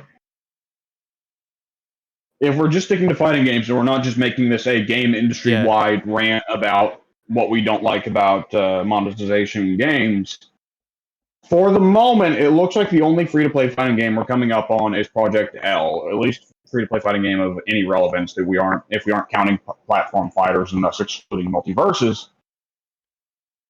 And Project L, if we were to go off of League of Legends monetization, was dumb, plain dog simple. It's buy a character, buy a skin. You can buy a character with the in-game currency that you get from playing matches. There you go. I don't know if they later on added all the Dota stuff like buy announcers, buy skins for the map, buy individual costume pieces. But for League, it was just that simple. Dota, I don't even know what the fuck to talk about with Dota. Dota's this oddball decision to make it an actual in-game player market. So it's like, oh yeah, there's this one gun for sniper that legitimately costs $1,000 because for whatever reason there's inexplicably high demand and low supply for it. Meanwhile, you want this axe for, whoever, I don't know, Blood Knight or whatever. It's 3 cents. What? Sure. Like that. I was talking earlier about capitalism not being perfect and a lot of capitalist ideas working on a perfect market. Holy fucking shit, anytime they experiment with like an actual player-run market, it turns into just weirdness. Yeah. Oh god, could you imagine any of the dank meme skins they introduced for like Smite or whatever? And just immediately people buy up all of them and it's like, I hope you're ready to spend $1,000 for, the Doge version of Scotty. Yeah, Doge Scotty. I like how both of us went with that immediately. Yep, because that one's the most explicit. And that one was a weird one because it came in the 1 year where Doge wasn't relevant. Yeah. It came after the initial, Doge push, the unironic Doge push of, much wow, such amazement or whatever. And then a year later, it turned into I've ran over my kids, I'm smoking pot Doge. Doge Scotty just got caught between the two. Yeah. Perfectly bad timing. Perfectly balanced. All things should be. No. But yeah. There's also been a lot of like the thing with Project L for me is that like people have been overhyping it a bit, and like I don't doubt that it will be a fine game, all things considered. I just also don't think that it's gonna be like the fucking savior of the FGC that some people say it is. I think on some level, people are looking at it kind of as the fighting game industry has been dominated largely by kind of not quite isolationist is the word I would use, but island syndrome Japanese developers and publishers, as well as NetherRealm, who's pretty well just playing their own game separate from everybody else. And there's also largely been a mentality of fighting games only need to pay attention to fighting games. There's been a whole thing of NetherRealm is the only fighting game dev that's allowed to get any budget. So we look at a developer, a license and a developer not known for making fighting games coming in, one of the biggest video game franchises of all time coming in, with what will presumably be a decent sized budget. Oh no. He's gone. The Rogue Cloud! Syndrome. Okay, the Rogue Cloud got you. Have you? I'm sorry, what? The Rogue Cloud. The Rogue Cloud? Yeah, you got whisked away for a bit. No, okay, I think I got the point across. People are excited for Project L because it's going to have a lot of money. It's going to be new blood in the industry, and because it's not a Japanese dev, it's less likely to suffer from island syndrome. There you go. Put the point succinctly, because I'm not taking 5 minutes to put my thoughts together. Yeah. Oh, for God's sake! Okay. I can hear you. I can hear you. Okay. But yeah, I also heard or I read a good post that said that Riot is the new Blizzard, which I mean, considering that they were relatively recently in a sexual harassment scandal, yeah, I guess they are. Yeah. Like that's pretty much why I won't play Project L or any of their other games. Like, it's a ridiculous statement to say Riot is the new Blizzard, because at some point people implicitly trusted Blizzard and thought they could do no wrong. Riot's never been at that point. Like, even at the peak years where League was getting, 25 million players or whatever bullshit at a time, people were still coming at it from the perspective of, God, Riot doesn't know how to balance this shit or manage their own community. Whereas, like, late 90s, early 2000s Blizzard, people thought they were God. No, but people thought they were the best game developer in the industry. No, but you don't get it though. Riot has the Midas touch because they made that one song with the Imagine Dragons intro. Or whatever, the one series. So here's... Do you remember this bit from the Super Best Friends of Liam mentioning his coworker saying the 4 Bs he knew he could trust in gaming? Yes. Yes. Yes. I remember Blizzard, BioWare, Bethesda, and I always forget the 4th one. But, like, Activision. My God. Activision, yes. No one ever trusted Activision. Get the fuck out. People trusted Activision in the Atari days. No, they didn't. Nobody trusted anybody in the Atari days. That's true. They were too strung out on coke. Oh my God! Like it is incredible how perfect that is. Of the 3 devs that we just mentioned, all being ones who have hard fucking downfalls in the last 10 years. Yeah. And we're not talking sales-wise, because obviously Bethesda's games sell like hotcakes, regardless of what their actual quality.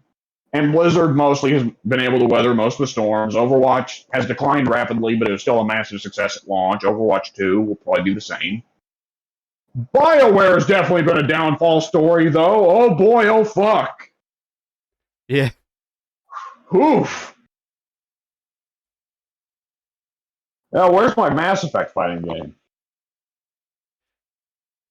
Shepard's final move. Yeah, go ahead. Shepard's final finishing move is he just simply says, well, dang, okay. And then he chooses the Star Child, resetting the match. Yeah. It'll always be my favorite thing. That Austin Powers and Mass Effect video edit someone made where Austin punched the Star Child across the fucking spaceship. Nice. Oh, tiny assassin! But yeah, we need more dumb fighting games that don't make sense. As in like the IPs. I mean, Well, that's the thing. We're kind of getting that. Like, I don't know if did we ever come to a consensus on whether platform fighters are going to go on this? We'll talk about platform fighters. I mean, we said that they're fighting games. I mean, they're a subgenre, but they're fighting games. Well, in that case, fucking multiverses, man. Holy shit. Like, oh my god, this rock. Like, I can't get over. Earlier today, ordinarily when I play multiverses, I have the volume on my TV off because I don't want to wake anybody up, and I'm usually playing during the night. But earlier today, I had the volume up because I was actually playing during the daytime. I played Bugs Bunny versus Arya Stark. And Bugs Bunny has unique dialogue lines for when he kills Arya or gets killed by Arya. Oh yeah, Sue mentioned that. The blood feud nobody expected. Like, how far can we take this insanity? Like, what's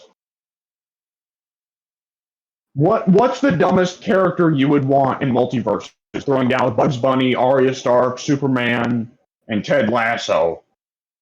I don't even know what Warner Brothers owns.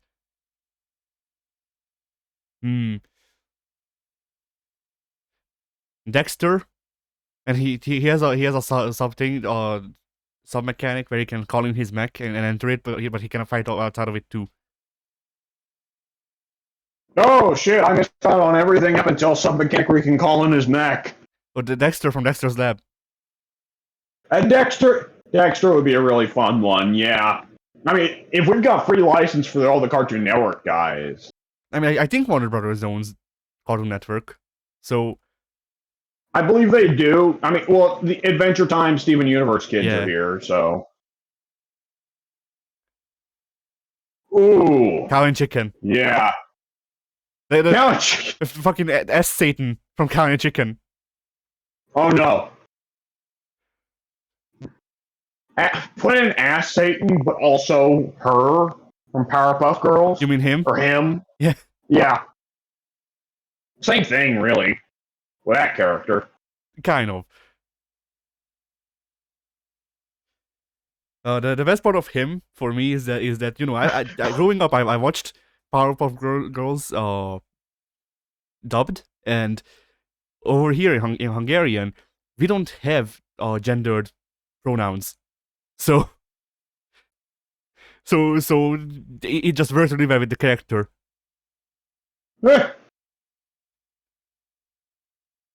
Okay, have him and the Butt Demon from Cow and Chicken, but then also Trigon. Just like a completely serious, deadly, like fucking monster demon, plus these two goofy demons. You know? Yeah.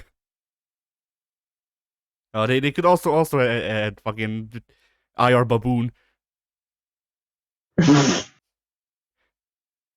I'm Weasel. Everybody wore him more than I am Weasel, so yeah. I mean, probably the most demanded classic character is probably Johnny Bravo, isn't it?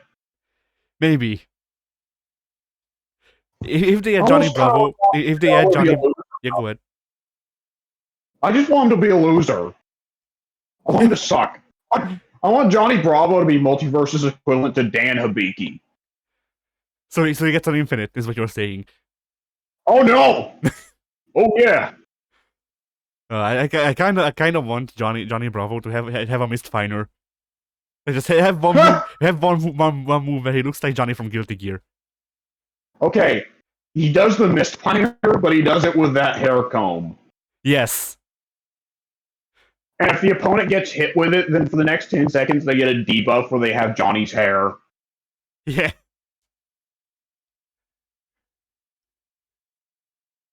But yeah, Multiverses was a disappointment for me.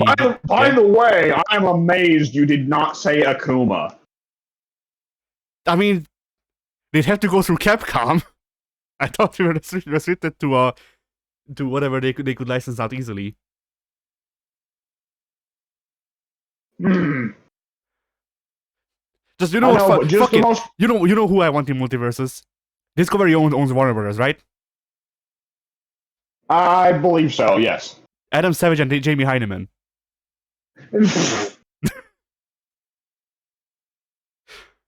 They just blow shit up. It's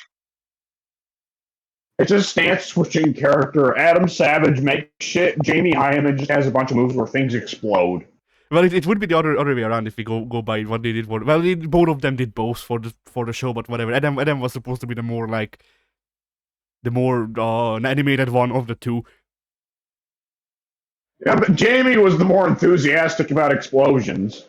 That's true. I once remember somebody posted a picture of the Mythbusters on the forum where Jamie was smiling at Adam, and Ted quoted it and said, "Jamie's only smiling because he's thinking about Adam exploding right now." Yeah, that checks out. Like, imagine Jamie has a move that just simply causes an explosion to happen somewhere on screen, but none of the players involved have any control over where it is. Yeah. Just inexplicably, somewhere on the screen, something explodes. Oh, that would be funny. Like, if they could be a good Faust character, like a science fiction Faust character,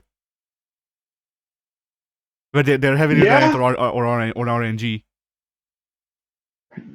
I mean, that's part of why I enjoy Bugs, is because he's just the random bullshit Go character. Yeah. But yeah, Multiverses for me was kind of a disappointment, both because like I just don't like how the game feels, particularly, and also because of the fucking netcode issues that it has on PS4. Like the game went from fine to legitimately unplayable in the matter of the open beta. I don't know what changed, is the weird part. I mean, we'll have to see, because the fact they released it on PS4 at all means they at least somewhat care about PS4. And being a free-to-play game means they probably have more general populist concerns. But at the same time, a lot of fighting game devs have taken the chance of, well, the PS4 and Xbox One can't handle rollback netcode. It's like, well, fuck, the PS3 and Xbox 360 handled it fine enough, didn't it? Yeah. And like there's all of these fucking games that can handle it on the PS4 and Xbox One. Why was Strive's netcode good?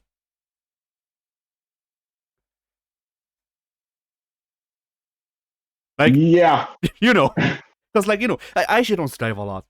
It's because I'm fucking disappointed, but still, like Strive did a lot of things wrong. Fuck, they Strive did a lot of things right. And like the networking it was a fucking a 2-part thing where they did the lobbies wrong, but they did the actual gameplay right. Yeah, that was 100%. I remember when playing Strive beta, it was just like, I'm really enjoying this game, but fuck this lobby! If I go back to this lobby screen one more fucking time, I'm going to go to whatever his name is. What's the name of the dev dude? Daisuke Ishwatari. Ishwatari, right. That is not a memorable name for me for some reason. I'm going to go to Ishwatari's house. And I am going to leave a simple one-page letter saying that I am disappointed. And then I will go back home. Yeah. You leave Feeling a message. Victorious. You leave him a message and it just says, "Do you want to play Blaze Blue?"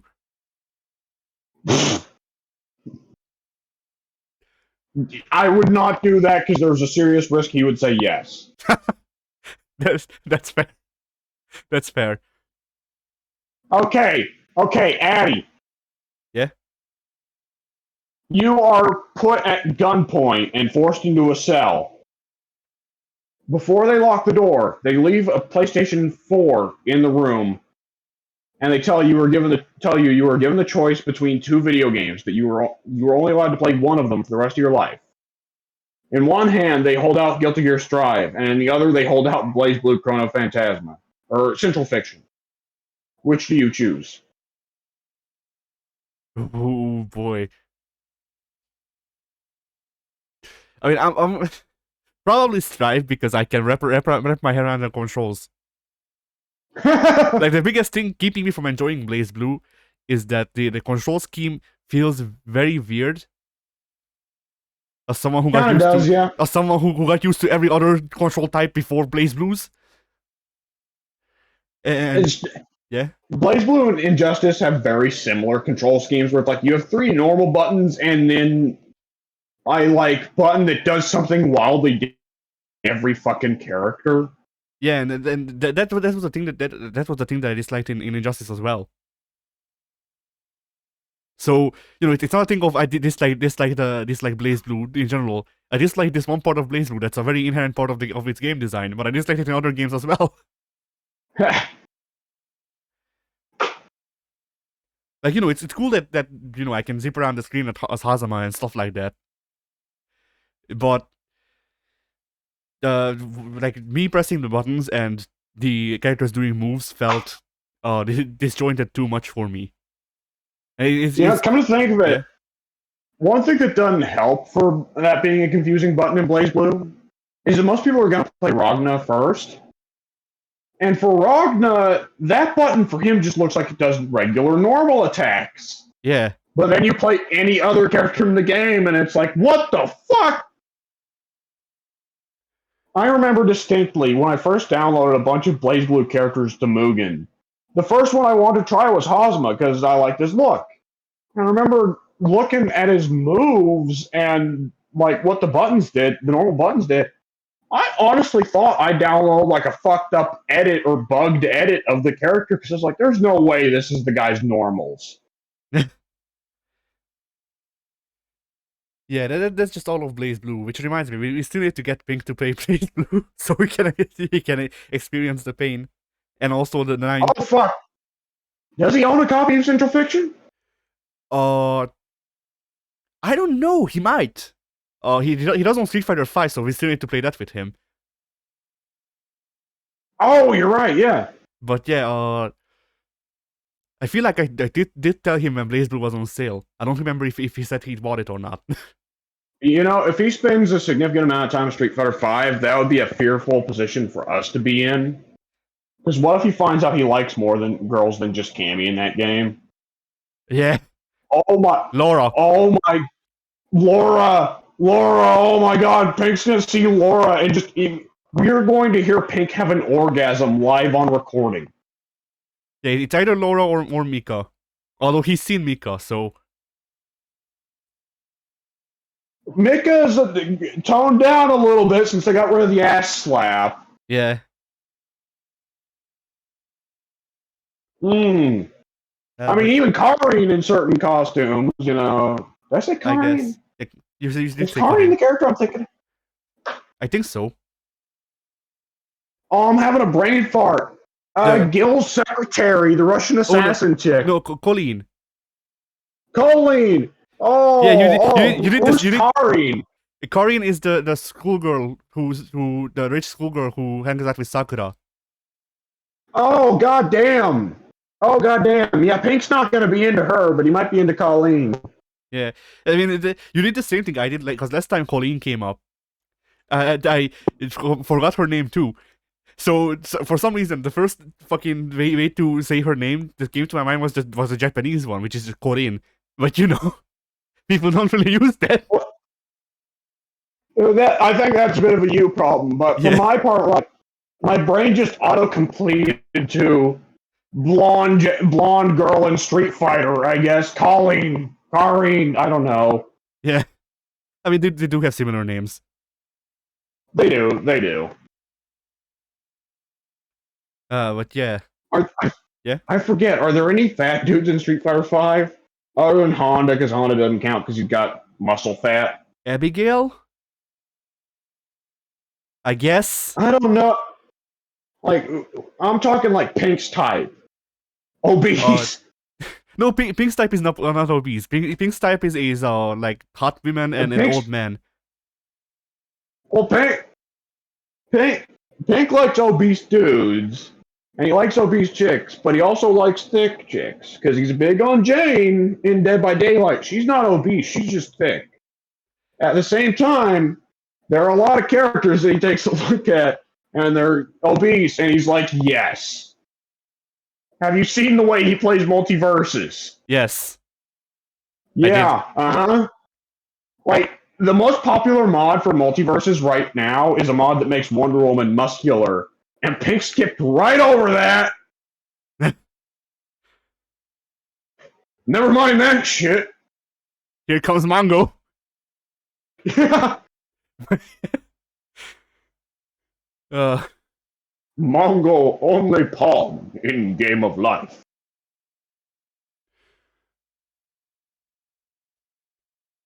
I was going to point Man, something out. Oh, yeah. where's my Blazing Saddles fighting game? Isn't that the Mel Brooks one? Yes, it is. Yeah, I heard they couldn't make that today or whatever it was. There's a Oh, for fuck's... The fucking meme. It's been said before, but they couldn't make that movie back then. That movie ran into some fucking troubles for the language it had. Yeah, and like the best part of that meme. Well, for one, I didn't know it was a meme. I'm joking about a song. I forget who made it. Oh, it was the people who SR20 or SR71. I think they were the people who did 1985 first. Yeah, they had a song where that's one of the lyrics, and I just find it very dumb. Okay, so yes, it's a very common statement to make on social media is, "Oh man, Blazing Saddles, what a great movie. Couldn't make a movie like that nowadays." And it's one of these odd things where you can't really tell if they're saying, well, you couldn't make a movie nowadays where so many white people say the N-word, or if they're saying you couldn't make a movie nowadays where racism is almost like, it's a little bit of a thing of, it's a movie that satirizes racist, but there's sometimes where the people being satirized look on the satire and are like, yeah, I'm like that, I love it. Yeah, was it? With that said, if you watch Blazing Saddles and your opinion walking away was, man, it's great being racist. And it's like, were you drunk and looking at your phone for half the movie?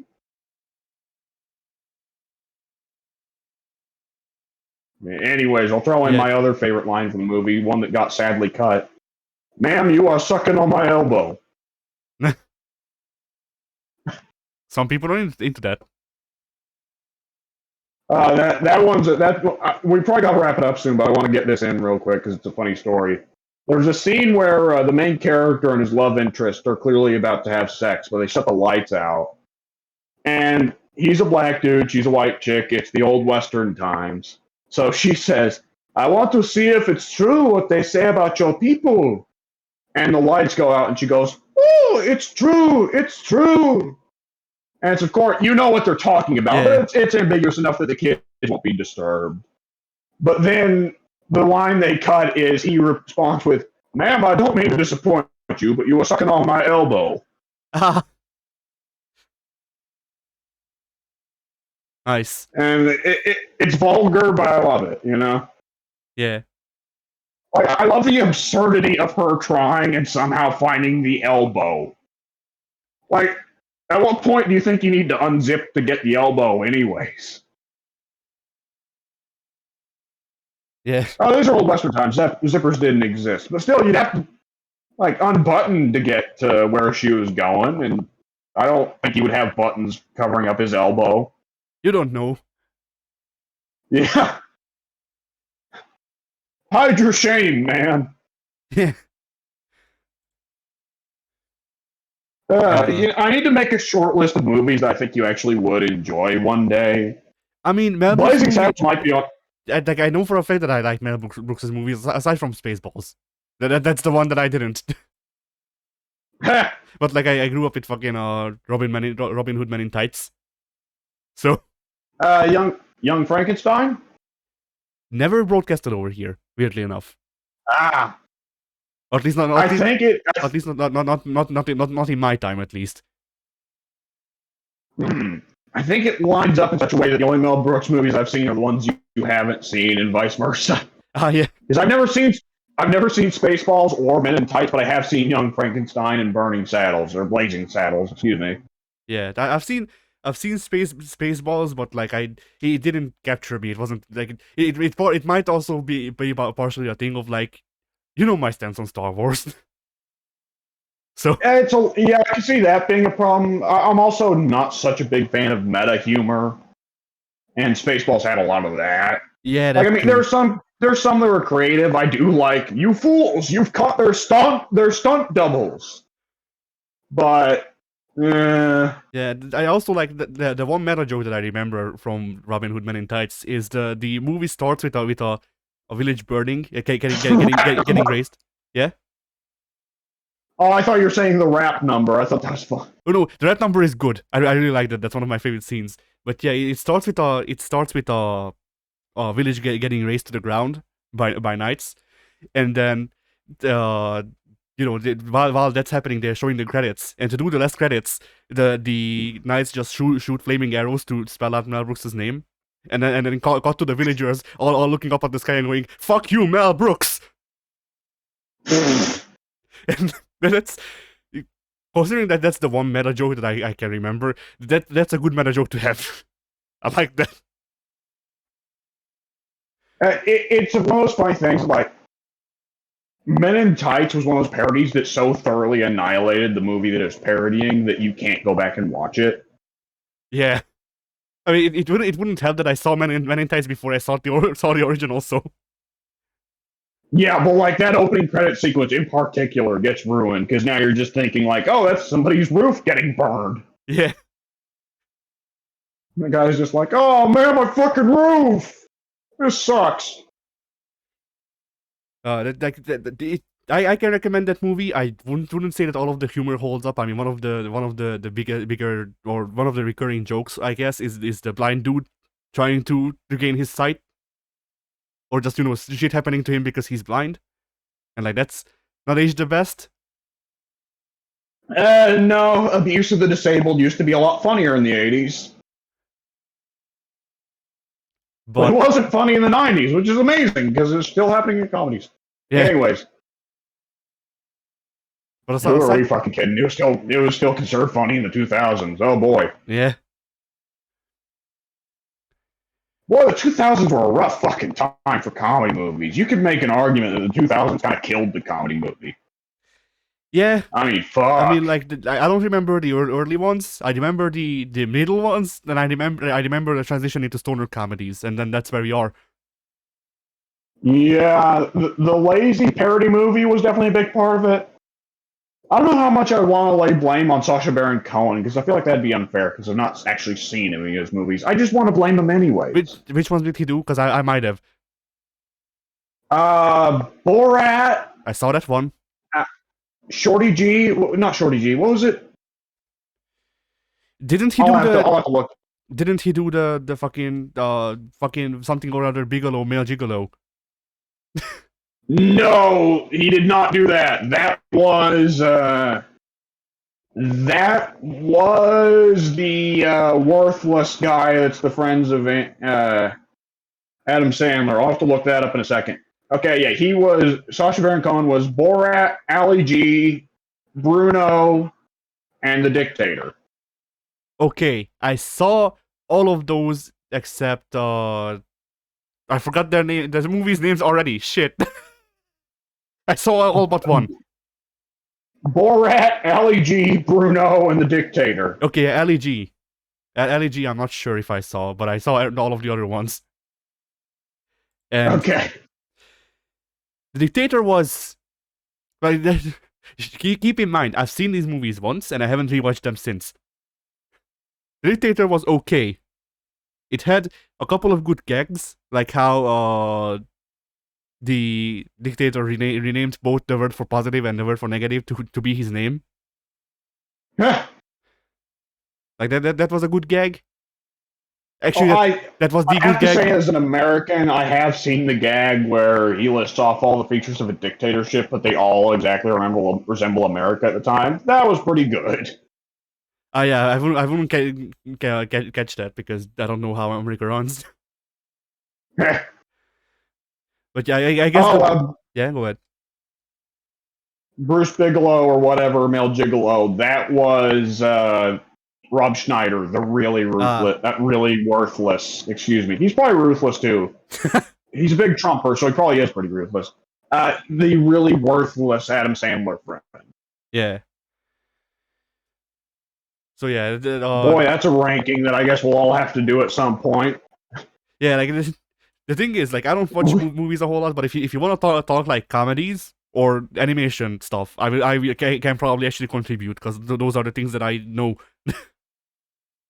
Okay, so we can all agree Kevin James and Chris Rock are at the top, and we can all agree that Rob Schneider's at the bottom. But I guess the game becomes how do you rank the guys in the middle? I don't know if I rank Kevin James high. If he's the guy I'm thinking of. I mean, would you rank Kevin James lower than David Spader or Adam Sandler?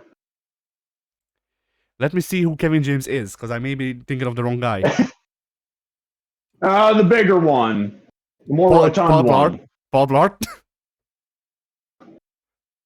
Is he Paul Blart? He is Paul Blart. Yes. I'd rank him roughly around the same space as I would Adam Sandler. Yeah, I'd say that's a fair one, but they're both definitely better than David Spade or Rob Schneider. Yeah, I don't. Have I seen David Spade? Well, he's somewhere usually around being a boil on Chris Farley's ass until Farley died, at which point he moved to being a boil on Adam Sandler's ass. I still take him over Rob Schneider, but fuck. No. I don't remember this guy. Let's see his IMDb. See if he was in a movie I've seen. There's a chance, but you know. Grown Ups? Actually, I have not seen Grown Ups. Lucky you. Yeah. Let's see. He was in Emperor's New Groove, but I didn't. I wouldn't have noticed him. He was the main. He was the main one. He was Cusco. I watched it dubbed. Oh, yep, that makes sense. Let's see, pre 2011 movies. That's when I would have seen something. The movie where Chris Farley is like the kid who inherits his father's wealth and his company, but he sucks at running it. Oh, half of Adam Sandler's stuff. Yeah. Yeah, no shit. Oh.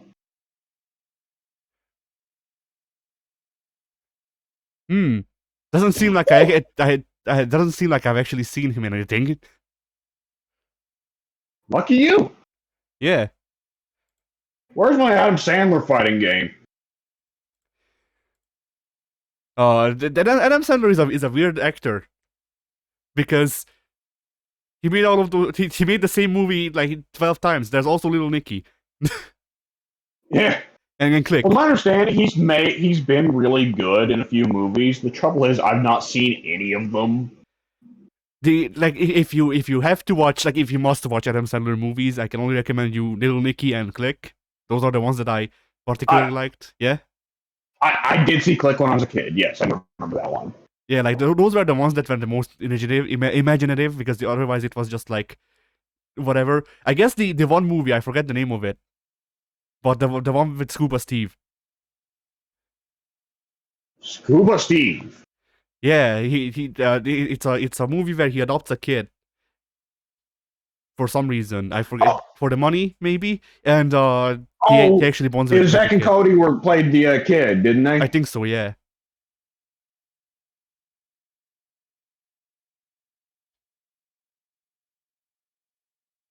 W? Yeah, I'm still here. I'm still here. So yeah, I think so. All right. But yeah. Now, on the important note of Adam Sandler settled, I think we could probably go ahead and wrap this particular Fighting Games R. Yeah, probably. Fighting Games were. Yeah, Fighting Games were.